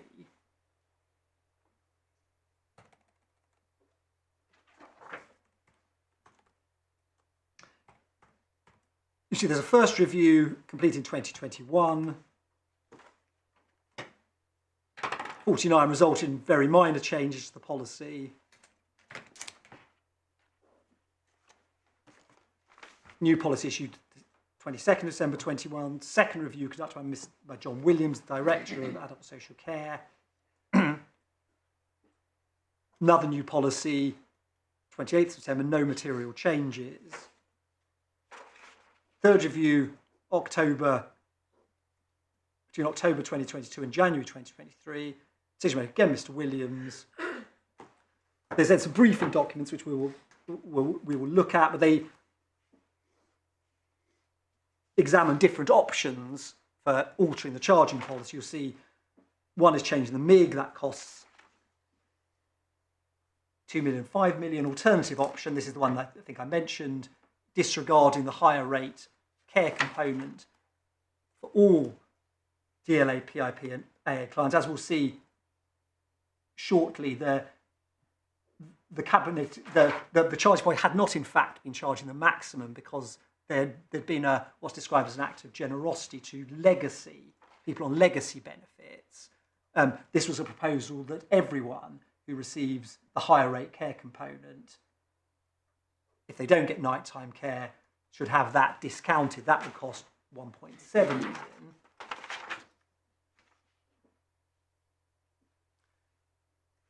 Paragraph 52, ultimately, Mr. Williams decided to make amendments to the policy to improve transparency, but not to make any more substantive changes. Now, in fact, and this is we'll come to the Constitution, this is why I say it's common ground, is that he couldn't make substantive changes that would alter the amount of money the council received by 1.7 million. No, so perhaps that should say, but not to make recommendations for any more substantive changes. I think that would be He could not have done it himself. Exactly. And my lady will see that from the next paragraph. Further review of the policy in January 2022. This review is provisionally agreed by Mr. Betts, but to be implemented, the change to the policy would need to be approved by Cabinet. So my lady's right. I think that would be an accurate. So it was Mr. Williams who made the decision not to make a recommendation in January of 2023, and it was Professor Betts and Mr. Williams who made a decision not to make a recommendation in September 2023. Yes. And so again, if we're making, again, this wasn't the way the case was defended by the defendant, but if this was a very specific challenge to Mr. Williams' decision in January 2023, one point is that we have no idea why he made that decision.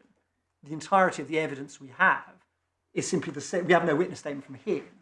All we have is Ms. Lowe saying, decided not to make any more substantive changes. We in fact don't know why, at this date, he didn't make any more substantive changes. What then happened? Well, we know he had. That's not fair. There is an exhibit of what Mr. Williams considered that sets out the reasons for his decision. The briefing papers. And that is also in the supplementary bundle. We can go to the briefing paper. It doesn't explain why he made the decision. But hold on a minute. Hold on. The issue at the moment, can we just stick with one issue, which is, and I'm still hoping I might be told, the basis on which you submit or assert that Prof. Betts and Mr. Williams were not authorised to take this decision not to make a recommendation. My submission is, I'll show you the constitution. It's not that he is under the Constitution. It is not ultra vires. It's not out with the Constitution for him not to recommend a change to the charging policy. But as far as the public sector equality duty is concerned, as an individual who could not change the discriminatory aspect of the policy, and that's what I'll come on to next by showing you the Constitution, he cannot be regarded as the decision maker. All he can do is refer it to. Okay, I've written down it was not ultra vires for them, Williams and Prof. Betts, to decide not to recommend a change to the policy as a matter of the internal constitution. Yes. But it was unlawful for them to take a decision. It's not unlawful, it's not their decision. The PSED required the Cabinet. It required the body, going back to the decision under challenge, the body that could revise and remove the discriminatory aspect had to think about the equality implications. Okay, and what's the basis for that assertion? Because I thought that was point 3 that we've been through, is Hunt, the high point of your... Hunt is you can't delegate. Yeah, so where do we get the idea from? And we may have already gone over it, and I just want to make sure I've really understood this. On what basis do you submit that although as a matter of internal constitution, it was permissible for Betts and Williams to make this decision, not to make a recommendation, that was not enough under the PSED, which meant it had to go back to council? Is that just the argument? That's the argument. My submission is, whether the court accepts or not, is that the PSED has to be discharged by the body who has the power to remove the discriminatory aspect of... Does your submission come to this, that an officer who has authority to decide not to change the policy, and who does so decide, after considering the equality implications of that, nevertheless fails to comply with the PSED, because if he had wanted to make a different decision, he would not have had authority to make that different decision? Well, but I wouldn't put it precisely like that, because... But that's what it comes why not? to. But That's what we were saying. That's what you're saying. Our submission is that the PSED has to be discharged by the body who has the power to make and remove the discrimination. Well, you said that multiple times, Yes, but what it comes to is what I put to you. We would say, it's not clear what it means to say that he has the power not to recommend. In a sense, all they can do is make drafting changes, and then they have the power then to refer matters to the Cabinet. And my submission is, well, you've heard my submission. I don't know I can bet you that. My submission is that, and this I say, it's a relatively, I suppose, clean point of law, is that what we mean by a decision maker, as far as the PSED is concerned, is the body who ought to be regarded as responsible for the discrimination, because they are the ones who have to think about the equality implications. I don't think our submission is the officers don't become responsible for it because they didn't recommend a change to it. Those are my submissions. And are the briefing papers they had what we find at tab 25? Yes, well, I was going to go through those. Which look as if they're the September 2023 versions. Yes, so that's the last. So the first one, the one immediately before the January decision is 275 of the supplementary bundle. The first one, I think you've got the April 2021 is before the first review. 275.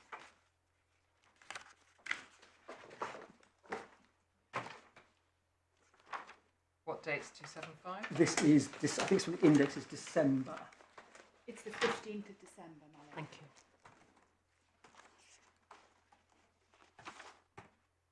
And if the court has, I can deal with the submission my learned friend made. If the court has this, you'll see that the first 276 is the consideration of making drafting changes.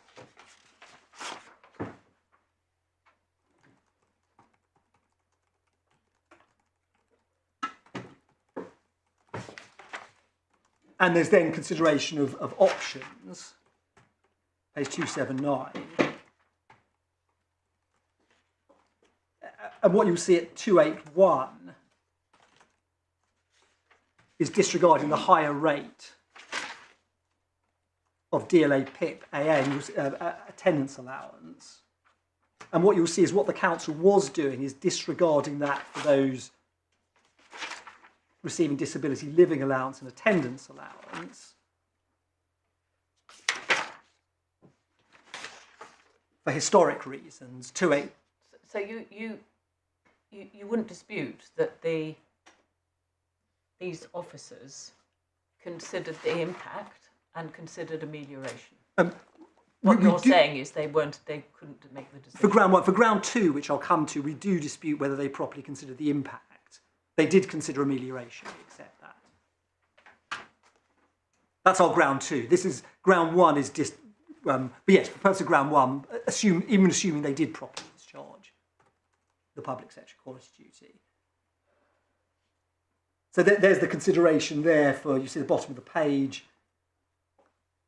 Council's been generous to service users by not taking the higher rate, and then what they propose is for some service users, they propose not taking into account for all of them, costs 1.76 million. Where's that? 283.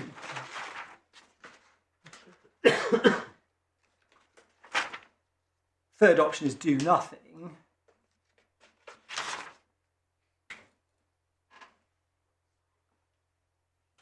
And then all we're told is recommendations review the charging policy. So that's why I made the submission. We don't know why Mr. Williams decided a further review of the charging policy was needed.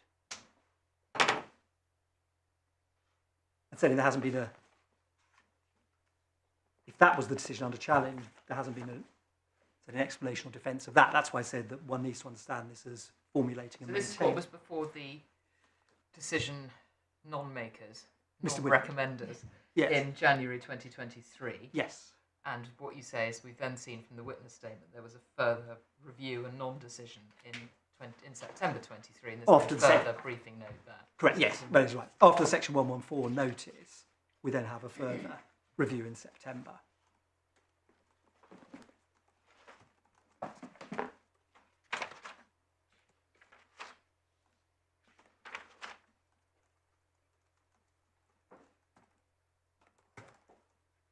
In terms of the Constitution, I don't understand that, in fact, that aspect of the vires question under the Constitution, as in who has the power to change, both to formulate and change the charging policy.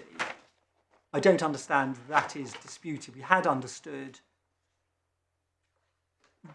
that the council was saying that the officers alone had the power to formulate the charging policy in the way they did. And you accept that, do you, under the Constitution documents? Apologies, man. You accept that the officers had the power under the Constitution documents?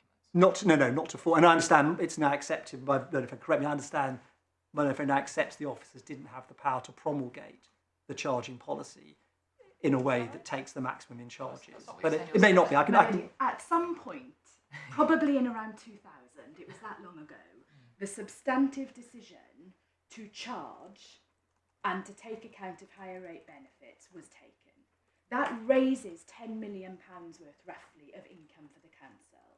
I accept that a decision that has £10 million worth of spending implications for the council was not one that officers could take under the current version of the Constitution.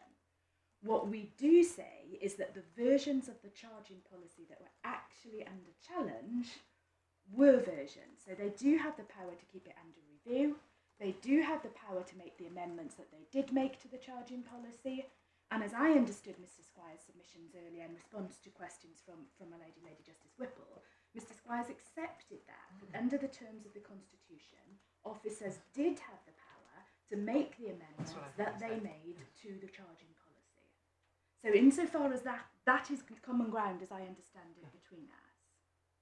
Yeah, but the changes they made, we saw from this low statement, these were minor drafting changes. So absolutely under the Constitution, officers we accept can make minor drafting changes. Well, the note I made, and please correct me if I noted it incorrectly, under the Constitution, this decision was not ultra vires. Oh, as far as the yes, officers had the power to make drafting changes, which is what they did in January. Well, no, I'm sorry. What I wrote down, what you said, is under the Constitution, this decision was not ultra vires, which from my mind, from the totality of your submission, seemed to me not just to refer to minor drafting changes, but also the decision, having considered the briefing paper, not to refer. Yes, yes, but it was absolutely right. Yes, it's not ultra vires for officers to not recommend something to the cabinet. Of course, they can always make a decision that they will not recommend a referral. Yes. I wrote down your submission was it was not ultra vires for the two officers we've had named to decide not to recommend to council as a matter of internal constitution, but the PSED meant the point had to go to council. That's your case. Yes, exactly. The PSED means that at some point, this is my Lord's question to me, at some point, the council, as the body responsible for the discriminatory aspect of the charging policy, had to grapple with the equality implications. And we say there's no evidence they did when it was, well, certainly from 2016 onwards, which is the period. Every time there's a review and a decision is made, after considering impact and ameliorations, not to refer it, that is wrong. They should always refer it. No, that's not our case. Because otherwise they're not satisfying the PS. That's not our case. At some point, that you saw from the agreed list of issues, the issue before the court was it discharged in 2014 or at any relevant point thereafter? At some point, the council, the cabinet had to consider this. That's my case. Probably every few years would be enough, depending on whether things are changing. There's a whole series of authorities that have looked at how often one needs to do it. But here that doesn't arise because it was never considered by the cabinet.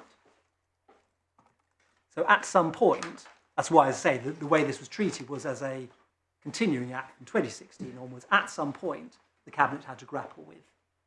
Are you saying at some point after 2016 or after? Is that your case? Yes.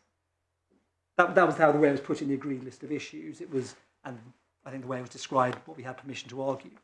Formulate and maintain. So at some point, as I say, had it been done in 2020, we might have had an argument about, do you need to look at it again? But at some point, it has to be looked at. So the continuing duty can be discharged probably depending on the nature of the policy, every few years, I don't know, it depends. But in this case, none of that arose because it was never considered. That's all.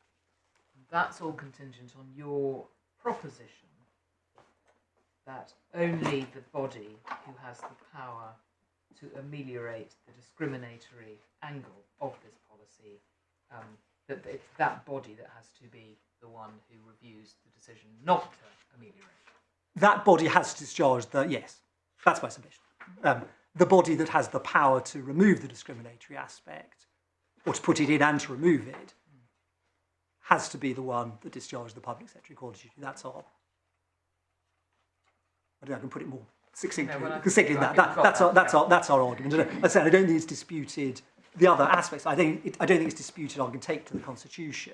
But I don't think it's disputed that the body who had the power to formulate the charging policy in the way that it was, and the body that had the power to amend it, to remove the impugned aspect or ameliorate it, I don't think it's disputed that is the cabinet. And can you show us, please, where in your skeleton below we find the submission that this decision had to go to the cabinet? My Lord, I don't think I did put it in my practice. It was made orally. It was made orally. We didn't refer, in fact, to the Hunt case in our skeleton, but it was a point that we alighted on, but then certainly made orally. And you can see the judge dealing with it as she understood it towards the end of her judgment when she deals with the PSED. Yes.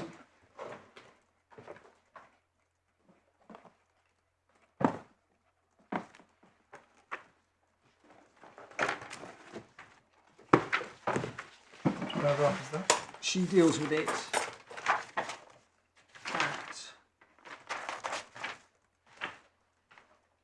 95.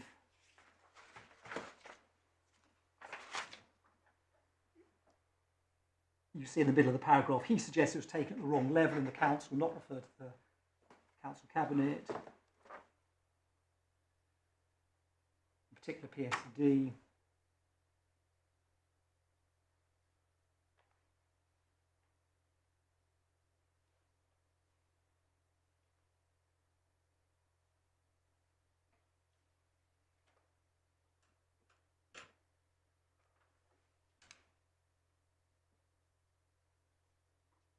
So that was her dealing with that, the way that was put.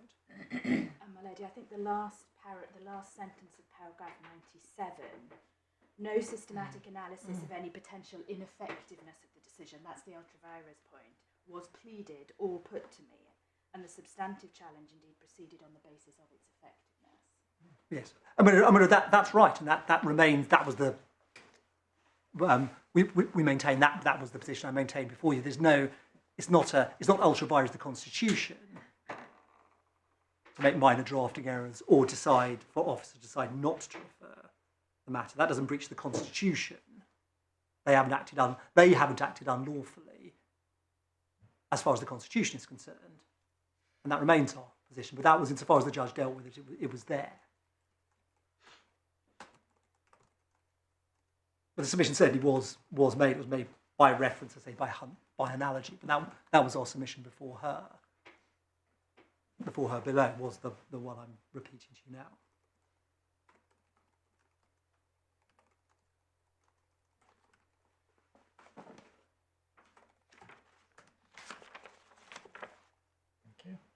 Thank you. Now, so where I think are we going? Reasonably well, I hope on that basis, I'm happy to take you to the Constitution, but I say I don't think that aspect of it, I say the factual aspects of the Constitution, I don't think are disputed, as I say, that it's only the Cabinet that could formulate the charge policy in the way impugned, and only the Cabinet could change it. Not disputed, I think, that was never considered, it was never put to. Perhaps not turned up, but just give us the references. Yes, certainly. The key point is the definition of, it's a definition of key decisions, which has the 500,000. Yes. 500,000, which is, apologies. Page 332. As far as quick for me. Yes, 332. 332 is definition of key decision. 332 is the definition of key decision. And yes, B 3.16 and B 6.22 on page 338 has the functions of the Cabinet, which includes taking key decisions. Sorry, where's that? That is 338 B 6.22, little Roman 2.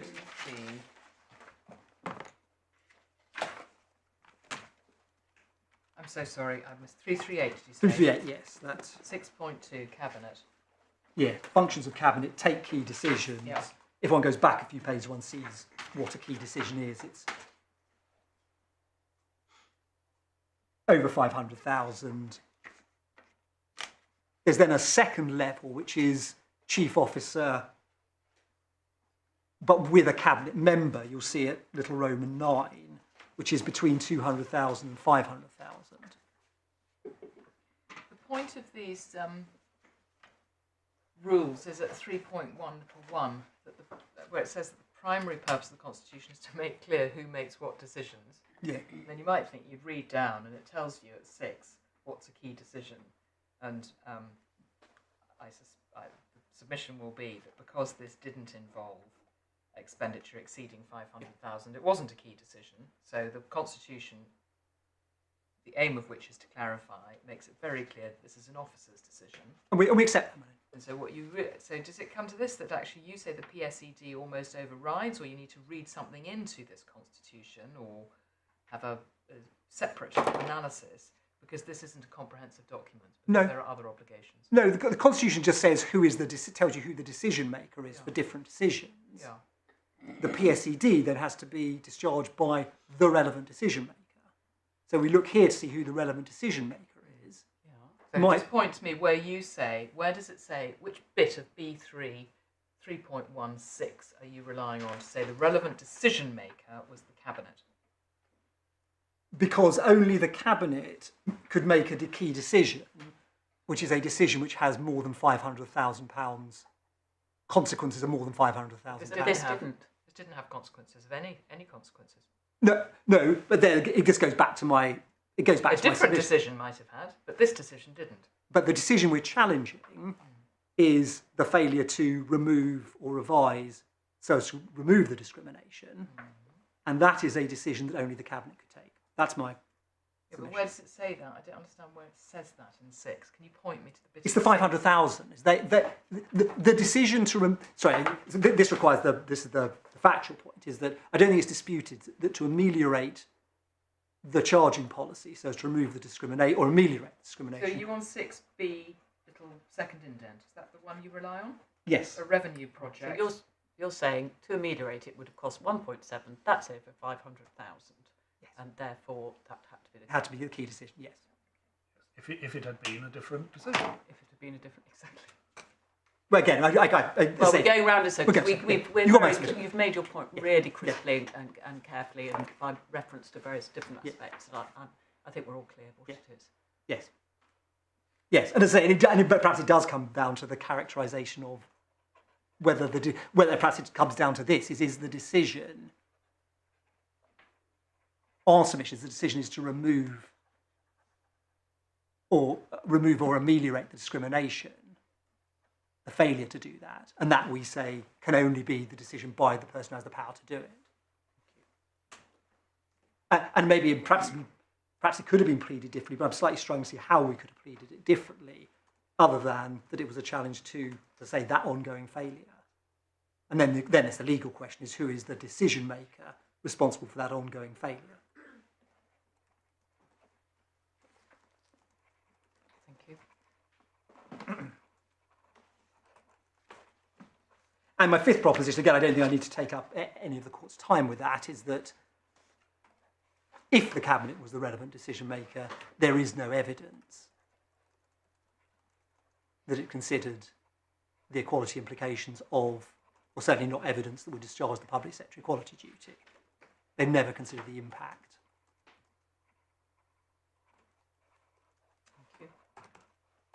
On the severely disabled, never considered whether to ameliorate it. We say they're required by the statutory guidance to do that. They're also required by, we say, the public sector equality duty. Again, because they're the ones that they're the ones responsible for the discriminatory aspect. All right. That's my ground one. Yep. The others will be much quicker. So the next 3 grounds are much quicker.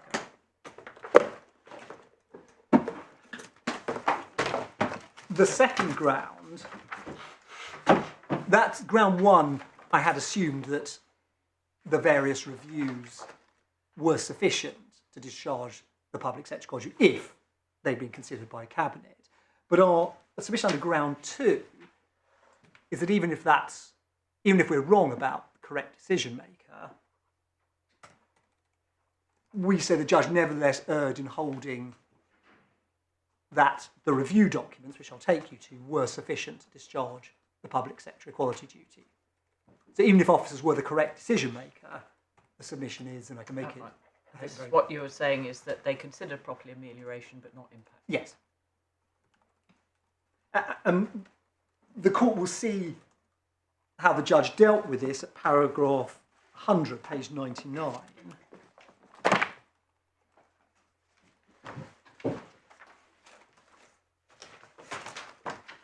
The core bundle.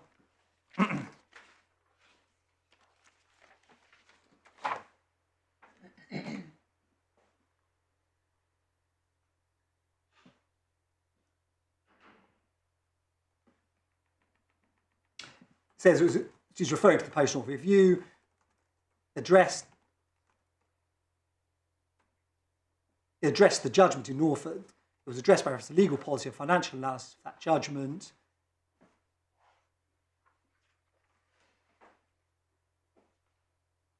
found it to be an unusually intense and comprehensive inquiry into exactly the issue which the complaint. Yeah, that's what she found. She makes findings.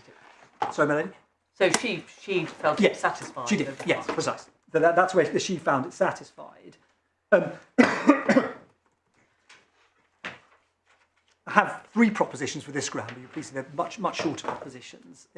First proposition is that the way in which the charging policy operates has the capacity, at least, to have a very significant impact on those with severe disabilities who could not work.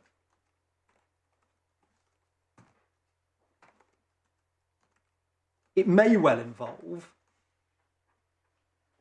the council taking 30-40% of the benefits of a significant number of severely disabled persons. We'll see that. That was how the claimant first experienced, and it's only for the first 6 months, but at least it has the capacity to have a significant impact. Second proposition, the council was required by the public sector equality to gather evidence to enable it to have some sense of the extent of the impact.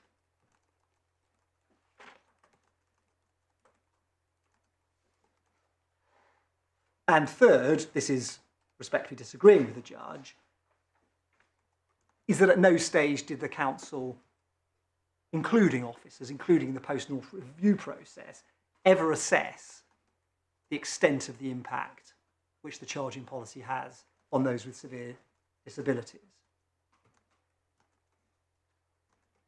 In fact, the council's position up to and including the hearing was there was not evidence of disadvantage at all. So could you help me about this? And this is a completely open question because I just don't know. Yeah.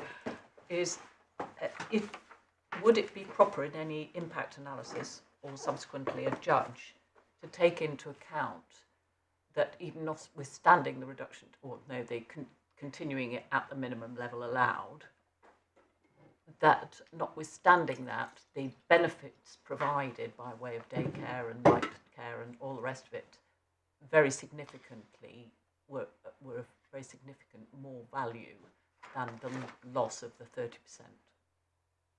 30%? I suppose one. See what I'm saying? If you're getting, rightly so, many services that cost way more than the 30% you're talking about, is that a feature that a council or a judge is entitled to take into account? Yes, I suppose ultimately one is looking as a whole.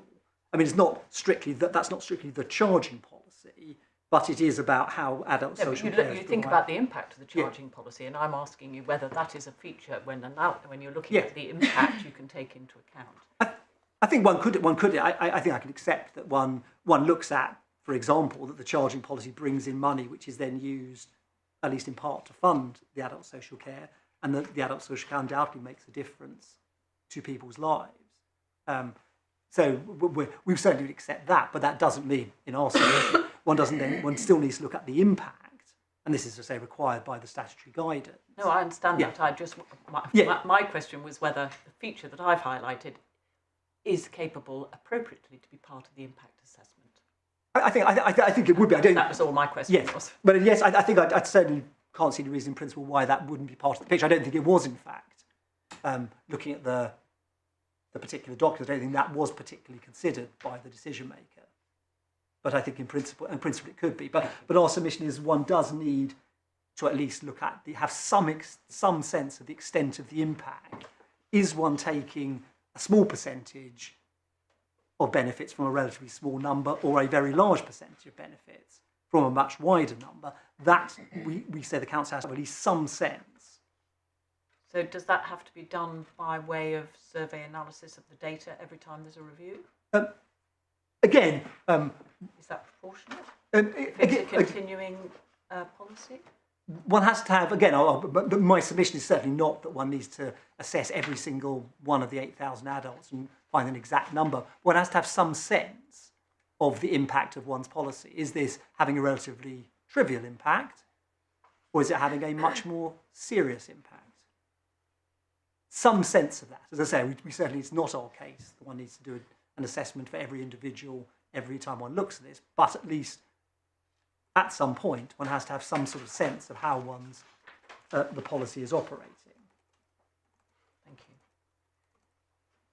And one of the issues in this regard that, or one of the reasons that Birmingham's charging policy has the capacity, at least, to have such a significant impact, one can see from the experience of this claimant, because what happened to him, I can give I don't think you need to turn it up, this comes from the council's witness statement, is that initially the claimant's charging was assessed in February 2021.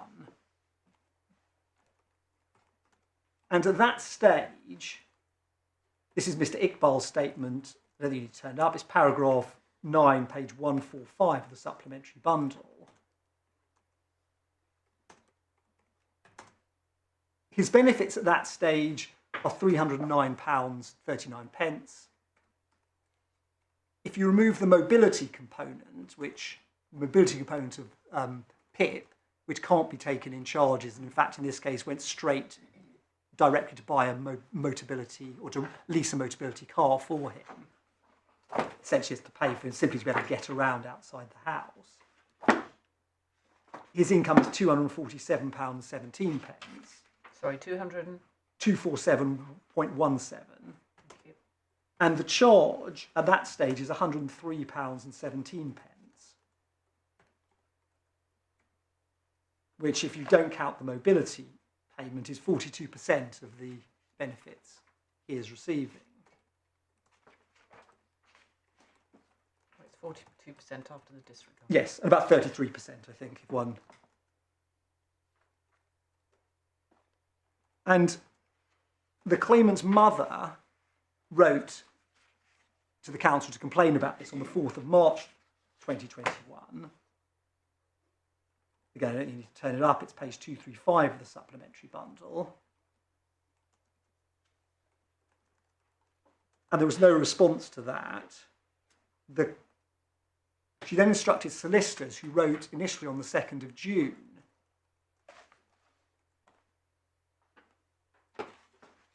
You have that on page 351 of the supplementary bundle. And again, there's no change to what he was charged. They then wrote a letter for claim, which you have at 353 on the 2nd of July. And that then led to a very big increase, or a significant increase, in the claimant's disability-related expenses.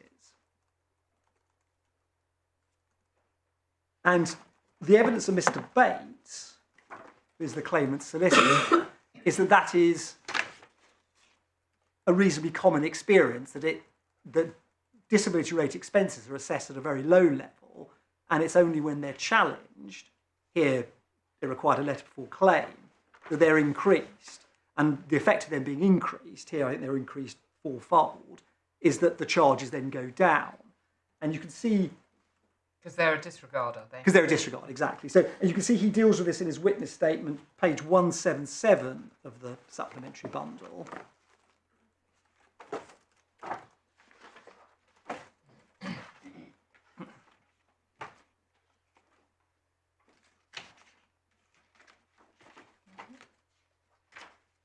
He says, I've spoken that colleagues in the health and social care team, one of the themes that came up concerned the initial assessment, DREs, and the experience that this was frequently set at a standard rate. Then it required intervention from advocacy support organisations or even a legal challenge to increase it. And he deals with, again, paragraph 29, so page 180.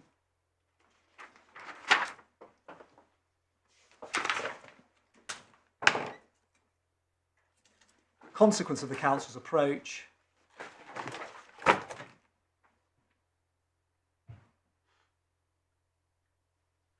The impact of disability is likely to be particularly severe given the approach taken to DREs, as set out above, the claimant's experience and others, assess initially in a low way, unlikely to be raised without, in claimant's case only, raised by the threat of litigation.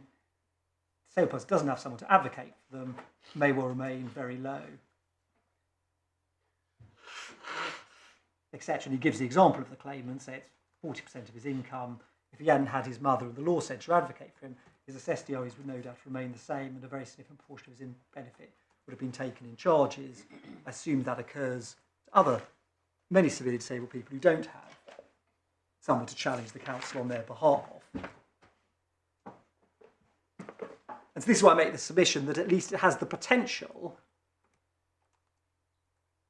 And you see from here the claimants, and then I say the charging then went down. To some extent, it moved at different times. It's all set out in Mr. Iqbal's statement. But at least it has the potential to have really quite a significant impact on those with severe disabilities if one is taking 30, 40%. And one can see why. Of course, it isn't. At the tapes of the proceedings, it wasn't 30, 40%. It wasn't. No, but this is my point. I do think we have to look at what the state of affairs was at the time of the proceedings. Certainly from your submissions, I was, before I'd looked at this with you, I was presuming you were saying that the general rule is you lose 40%. No. Sorry, I apologise, I did not know. And it was something like that. No, Monique's absolutely right, Monique's absolutely right, and it went down. I think it was about 18% by the time of the hearing, or 13%, depending on how one calculates. I think it was about 28% when we issued proceedings, something like that. It was 12.86%. It's in the supplementary bundle at page 58 and 59. Thank you. Where there's a table that sets out the exact figures as against the benefits. Well, that saves you having to try and recollect. Thank you. Absolutely. But sorry, and certainly it does come down, and that's the whole point of this evidence, is it comes down once one challenges, once legal proceedings were threatened. That's the point of Mr. Bates's evidence. And the reason that's relevant to the submission I'm making presently is because the submission is it has at least the potential to have a very significant impact. That's what Mr. Bates's evidence shows, because if it's not challenged, it would appear that it may well remain at that very high level. My lady's absolutely right. That is a much higher level than the claimant ends up paying. But in terms of the impact, we're here concerned not with his case. Public sector equality duty requires the impact generally to be assessed. So our submission is it has at least the potential to very significantly impact on those with severe disabilities if that level of benefit is taken in charge. And you see earlier on, I don't think it's controversial, but in paragraph 13 of Mr. Bates's witness statement, he explains how benefit levels are set, and it's, I don't think controversial, is they're set not to enable people to live in luxury, but to meet their needs. And if one takes a high percentage of those benefits, that will impact, has the potential to impact on those with severe disabilities. Second proposition is that having some sense of that impact was required to discharge the public sector equality duty.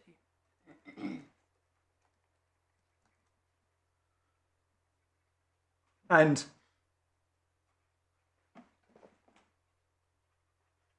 we set out the law on that, paragraph 34 of our skeleton for this court.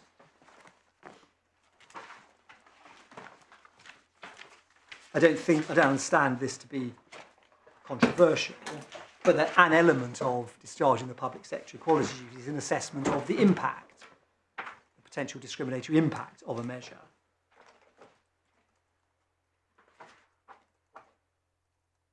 Those are the authorities, it's relatively well known law on that. So that's the second proposition, having at least some sense of the impact is required. And third submission is that at no stage, including in the post-Norfolk review process, was there an extent of the impact of the charging policy or any sense of the extent of the impact. Sorry, say that again. No, post-Norfolk.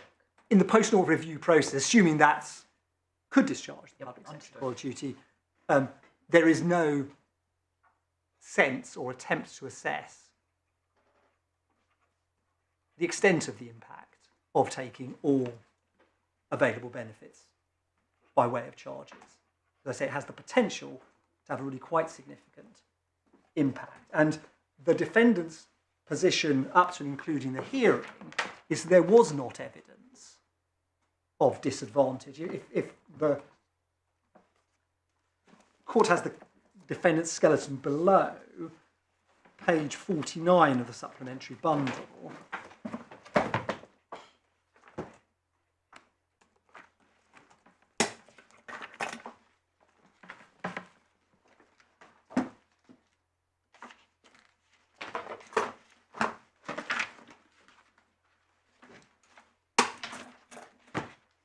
paragraph 47,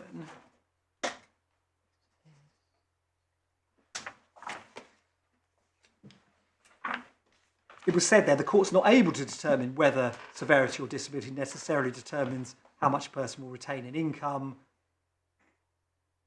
It's for the claimant to prove the difference in treatment. No evidence that a more severely disabled person will retain less, either in absolute terms, and that's for a whole series of different quite complicated reasons to do with the way in which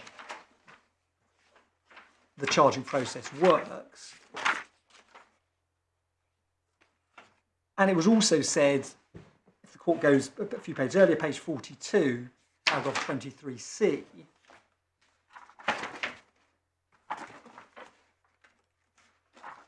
Paragraph number? 23C, they say, nor is there evidence that the claimant's assessment is representative. So his experience, for example, 850 people pay zero charges, and they give 2 examples. Now, on one level, the submission is correct. The claimant can only rely on his own experience, plus the evidence of Mr. Bates from some other cases. And it may be that the counsel was right, that his experience isn't necessarily representative, but of course that's precisely the kind of information that the council has an obligation to gather under the public sector equality duty. It has to have at least some sense of the impact which its charging policy is having. There is a world of difference between a policy that is taking a small percentage, potentially from a relatively small number of people, as opposed to a policy that might be taking 30 or 40% from a very significant number of people. We say under the public sector equality, one has to have at least some sense of that impact in order to know. We need to stop saying 30-40% when it's 12.8. But for the purpose of this submission, it's important that the claimant, when he was first assessed, it was 30 to 40%. And we have no idea whether that is the kind of assessment that applies to a significant number of people. That Mr. Bates's evidence was that it was 30 to 40% and went down because of a threat of legal challenge. Well, it's the legal challenge to the extra costs, isn't it, that have become a disregard? Yes, precisely. That's what the legal challenge is against, not against this charging policy. It's the threat of the legal challenge to those items of the disregards. Yeah, correct. Not the legal challenge to the charging policy. Correct, my lady. And so his evidence was that if one has lawyers and his evidence... I understand. Yes, the evidence. So the reason I say, my ladies, and this perhaps is precisely my point, is by the end for the claimant it was 12 point... Whatever it was, 886. At the start, before his solicitor sent a letter for claim, much, much higher, there may well be a significant number of people who are paying at that higher rate. We just don't know. And that is precisely the kind of information one has to have some sense of, because the policy has a quite different impact if the claimant's experience at the outset was typical and applies to lots of people, or if it doesn't. I mean, how detailed does this evidence gathering have to be? The briefing papers that you showed us earlier make it absolutely clear, first of all, that the authors accept that the existing policy is discriminatory. Whatever the council said in the judicial review, that's what the papers say, rightly or wrongly, and that the effect is that people are not able to keep as much of their income as they might wish to do. I mean, that's pretty obvious, isn't it? But why do they need to know whether it's 30% for some people and 12% for other people? That would put a very significant burden on any local authority trying to work out what to do if it's got to gather that sort of information. Our submission is, in order to have at least some, you have to have more sense of the impact than simply saying this may disadvantage people. Precisely because, and this is, I know my lady questioned me on this, but this is precisely the point, I think. 30 to 40% is a very, very different sort of impact than 10%. And so having some sense, in answer to my Lord's question, how much evidence does one have to gather? If some attempt was made to gather it, no doubt the argument would be very, very difficult. I'd have to show it was irrational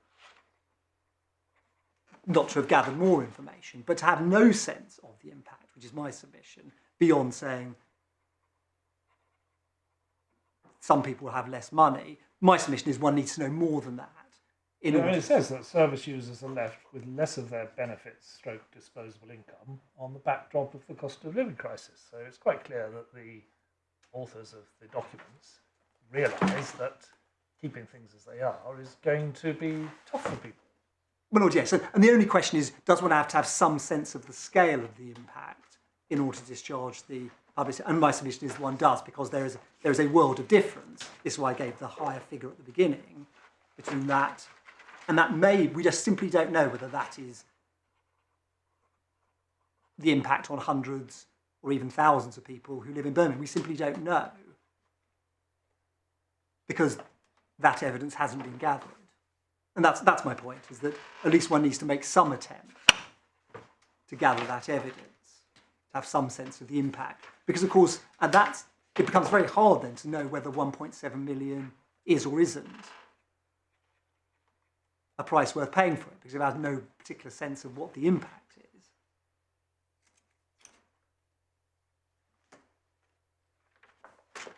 That was my ground 2. Thank you.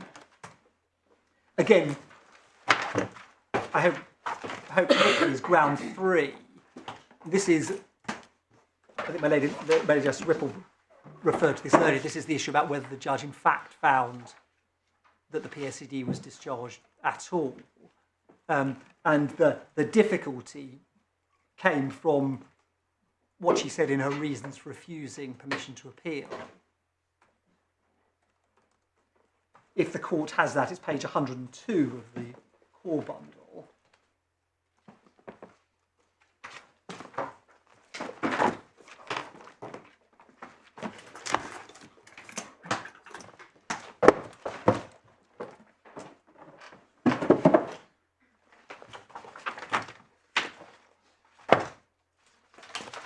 And this was at this stage, our proposed ground of appeal was the ground 1 that you've heard. This was the Hunt delegability point, I can call it that. And bottom final paragraph is the proposed ground of appeal is wrong to say the judgment holds the PSCD was discharged. Held there was no material failure to do so. No authority was cited to establish the PSCD, strictly speaking, applied to the decision under challenge at all, etc. I didn't really understand this paragraph, if I'm perfectly honest, because she then says a bit later on that the substance of the PSCD failed to be considered by decision makers, and she'd found on the facts that they had considered the substance of it. So I didn't quite understand the point that she was making, if I'm honest, in that paragraph. Can you help at all? I mean, no, we had originally understood from reading the judgment that she'd found the PSCD was discharged. Yeah. She then says the same. She says and then she says she found. Well, how do you say we should look at this? I mean, surely we just look at the judgment. Of course, I accept that. So, but we then went back and looked at the judgment, and of course, if the court accepts that in the judgment the judge analysed the matter correctly, we have to look at the judgment. I mean, the judgment. That isn't the idea that judgments stand on their own. Absolutely, my lady. The reason. or the difference, we then went back to look at the judgment. And I understand it. I think it's common ground between the parties that if the analysis had been doesn't need to be discharged because doesn't apply in a continuing way, I think it's common ground that would have been an error of law. Yes. Going back to the judgment, page 99.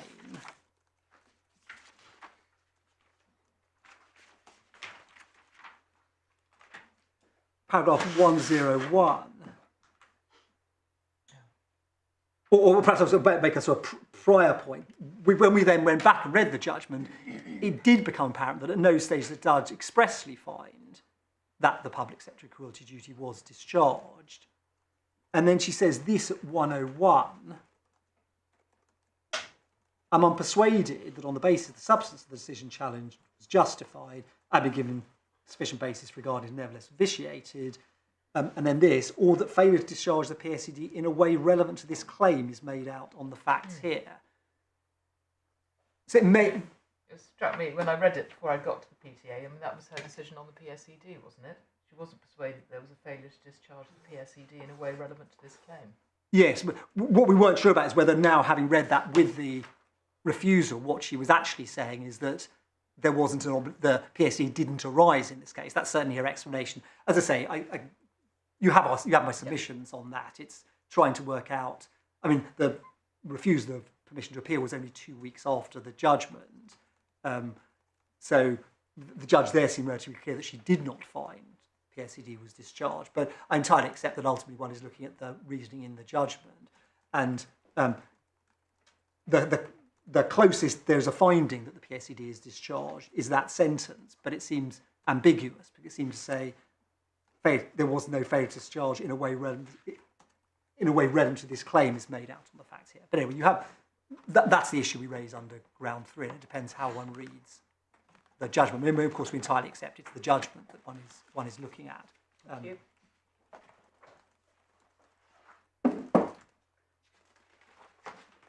Ground 4 relates to the application, or again, I think I can say this is ambiguous from the judgment as to whether the judge applied section 31(2)(a) of the Senior Courts Act.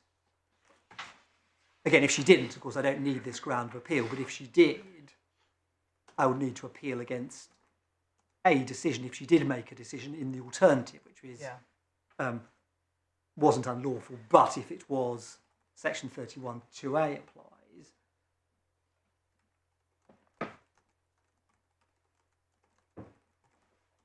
And the court will be aware, I'm sure, of the provisional, the wording of section 31(2)(a). It's, you have it in the authorities bundle and tab 1, but it's relief on application for judicial review must be refused if it appears to the court to be highly likely the outcome of for the applicant would not have been substantially different if the conduct complained of had not occurred.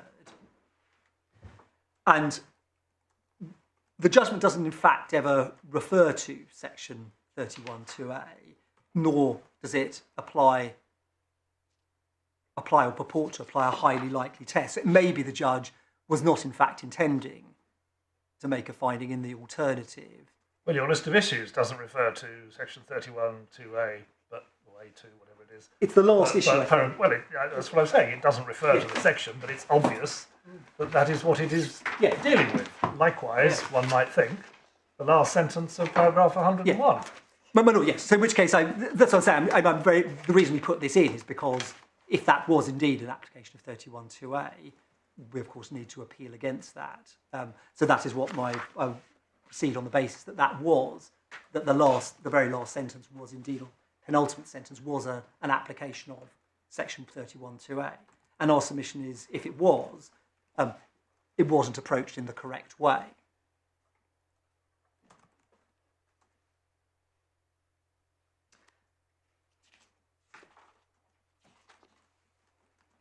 And we refer in our skeleton to 2 authorities on section 31(2)(a), which I can show you very briefly. The first is the Plan B case, which you have in the second authorities bundle, tab 20, page 679.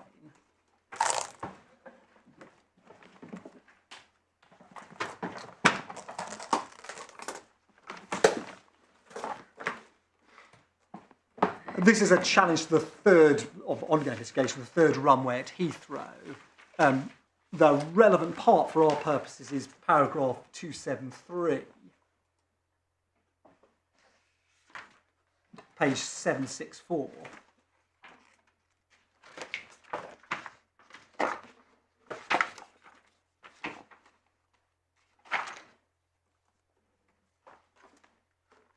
And you'll see there a general set of principles. This case went to the Supreme Court on another point, but I don't think anyone's doubted this paragraph.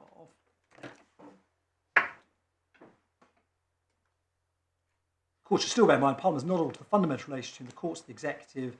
Courts should be cautious about straying even subconsciously into the forbidden territory of assessing the merits of a public decision. Decision under challenge by way of judicial review. There's been an error of law, it will often be very difficult, etc. Courts should not lose sight of their fundamental function, which is to maintain the rule of law. Furthermore, there is undoubtedly a difference in the old simplex test and the new statutory test. The threshold remains a high one. And the other authority we refer to in our skeleton is the Harvey case, which is about the evidence required to satisfy section 31(2)(a). That you have this in tab, first authorities bundle, tab 16.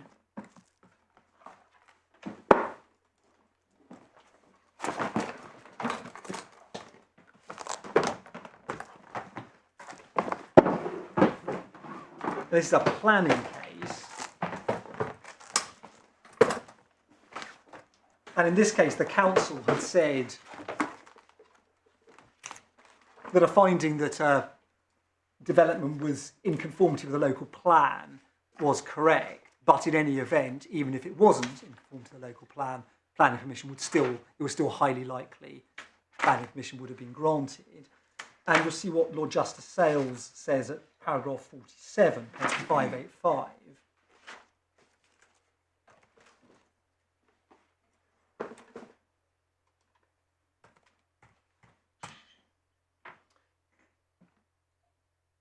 It's relevant that Mr. Shepherd presented no positive argument on behalf of the council in support of the highly likely test.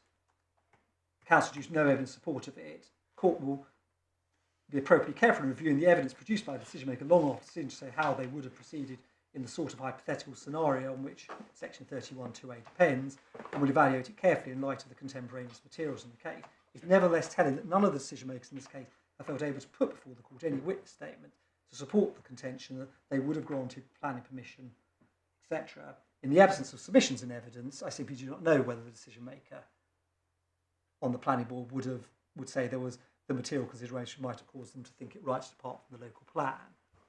It's a bit of a damned if they do and damned if they don't paragraph. Well, yes, we won't take it especially, but it's even more telling if they don't try. Is how we read that. Then turning to the judgment, as my lord says, if 31(2)(a) is being applied, it's the final line, or the penultimate line, I think it is, on page 99.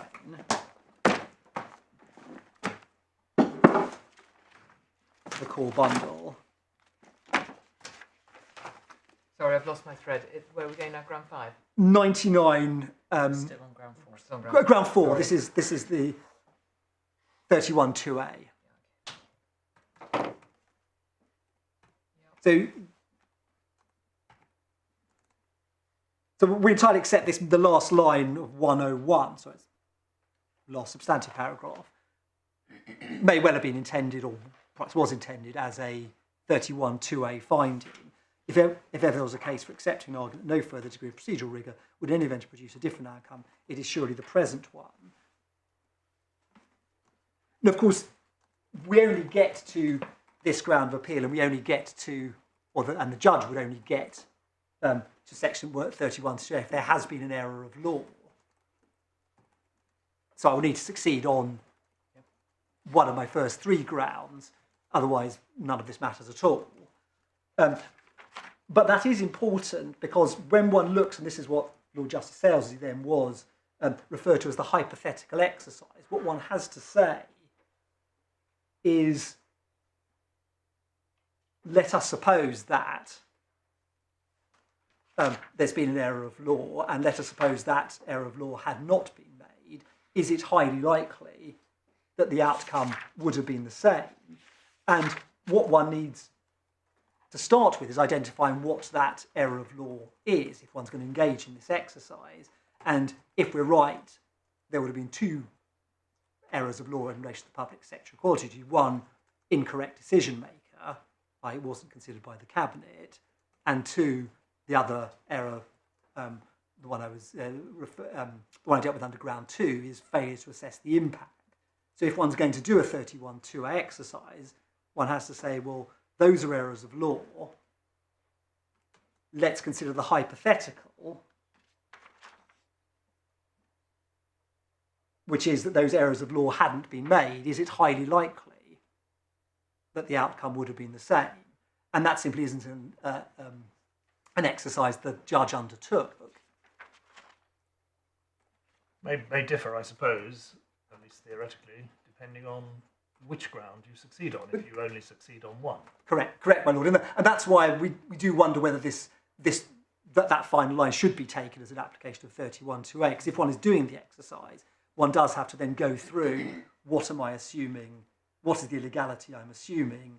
I then have to go through the hypothetical exercise. And we do say in that regard, this is the Harvey point, it is telling that no Cabinet member has given a statement saying this is what I would have done. But of course, nor does Mr. Williams, who, even if one says he is the decision maker in January, he hasn't produced a witness statement. And if we then if we focus narrowly on his decision, the answer is we simply don't know why he decided a further review. You saw the review document in front of him. There were various different options. He decided to review the charging policy.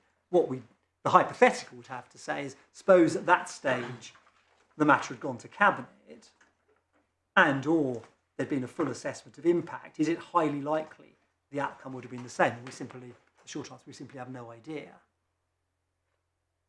what would have been the outcome if the matter had gone to Cabinet at any stage. And it is true that if the matter had gone to Cabinet and been changed, the policy at sometime after 2016 had been changed, it could have been changed back in September 2023 after the Section 114 notice. But again, we're now in the realms of such a hypothetical analysis. We say one cannot get to a proper Section 31-2A defence here. This is assuming we succeed on any of our first three grounds. We say that can't be knocked out, or certainly was not properly knocked out by the judge with that single line at the end of paragraph 101. Thank you. Convenient time, I would have thought. It is, yes. I was about to move on to the ground, which is the Article 14 ground. But again, I don't think I'll be very long on it. No, well, that's helpful. Thank you very much indeed. Very well, 2 o'clock, please, everybody.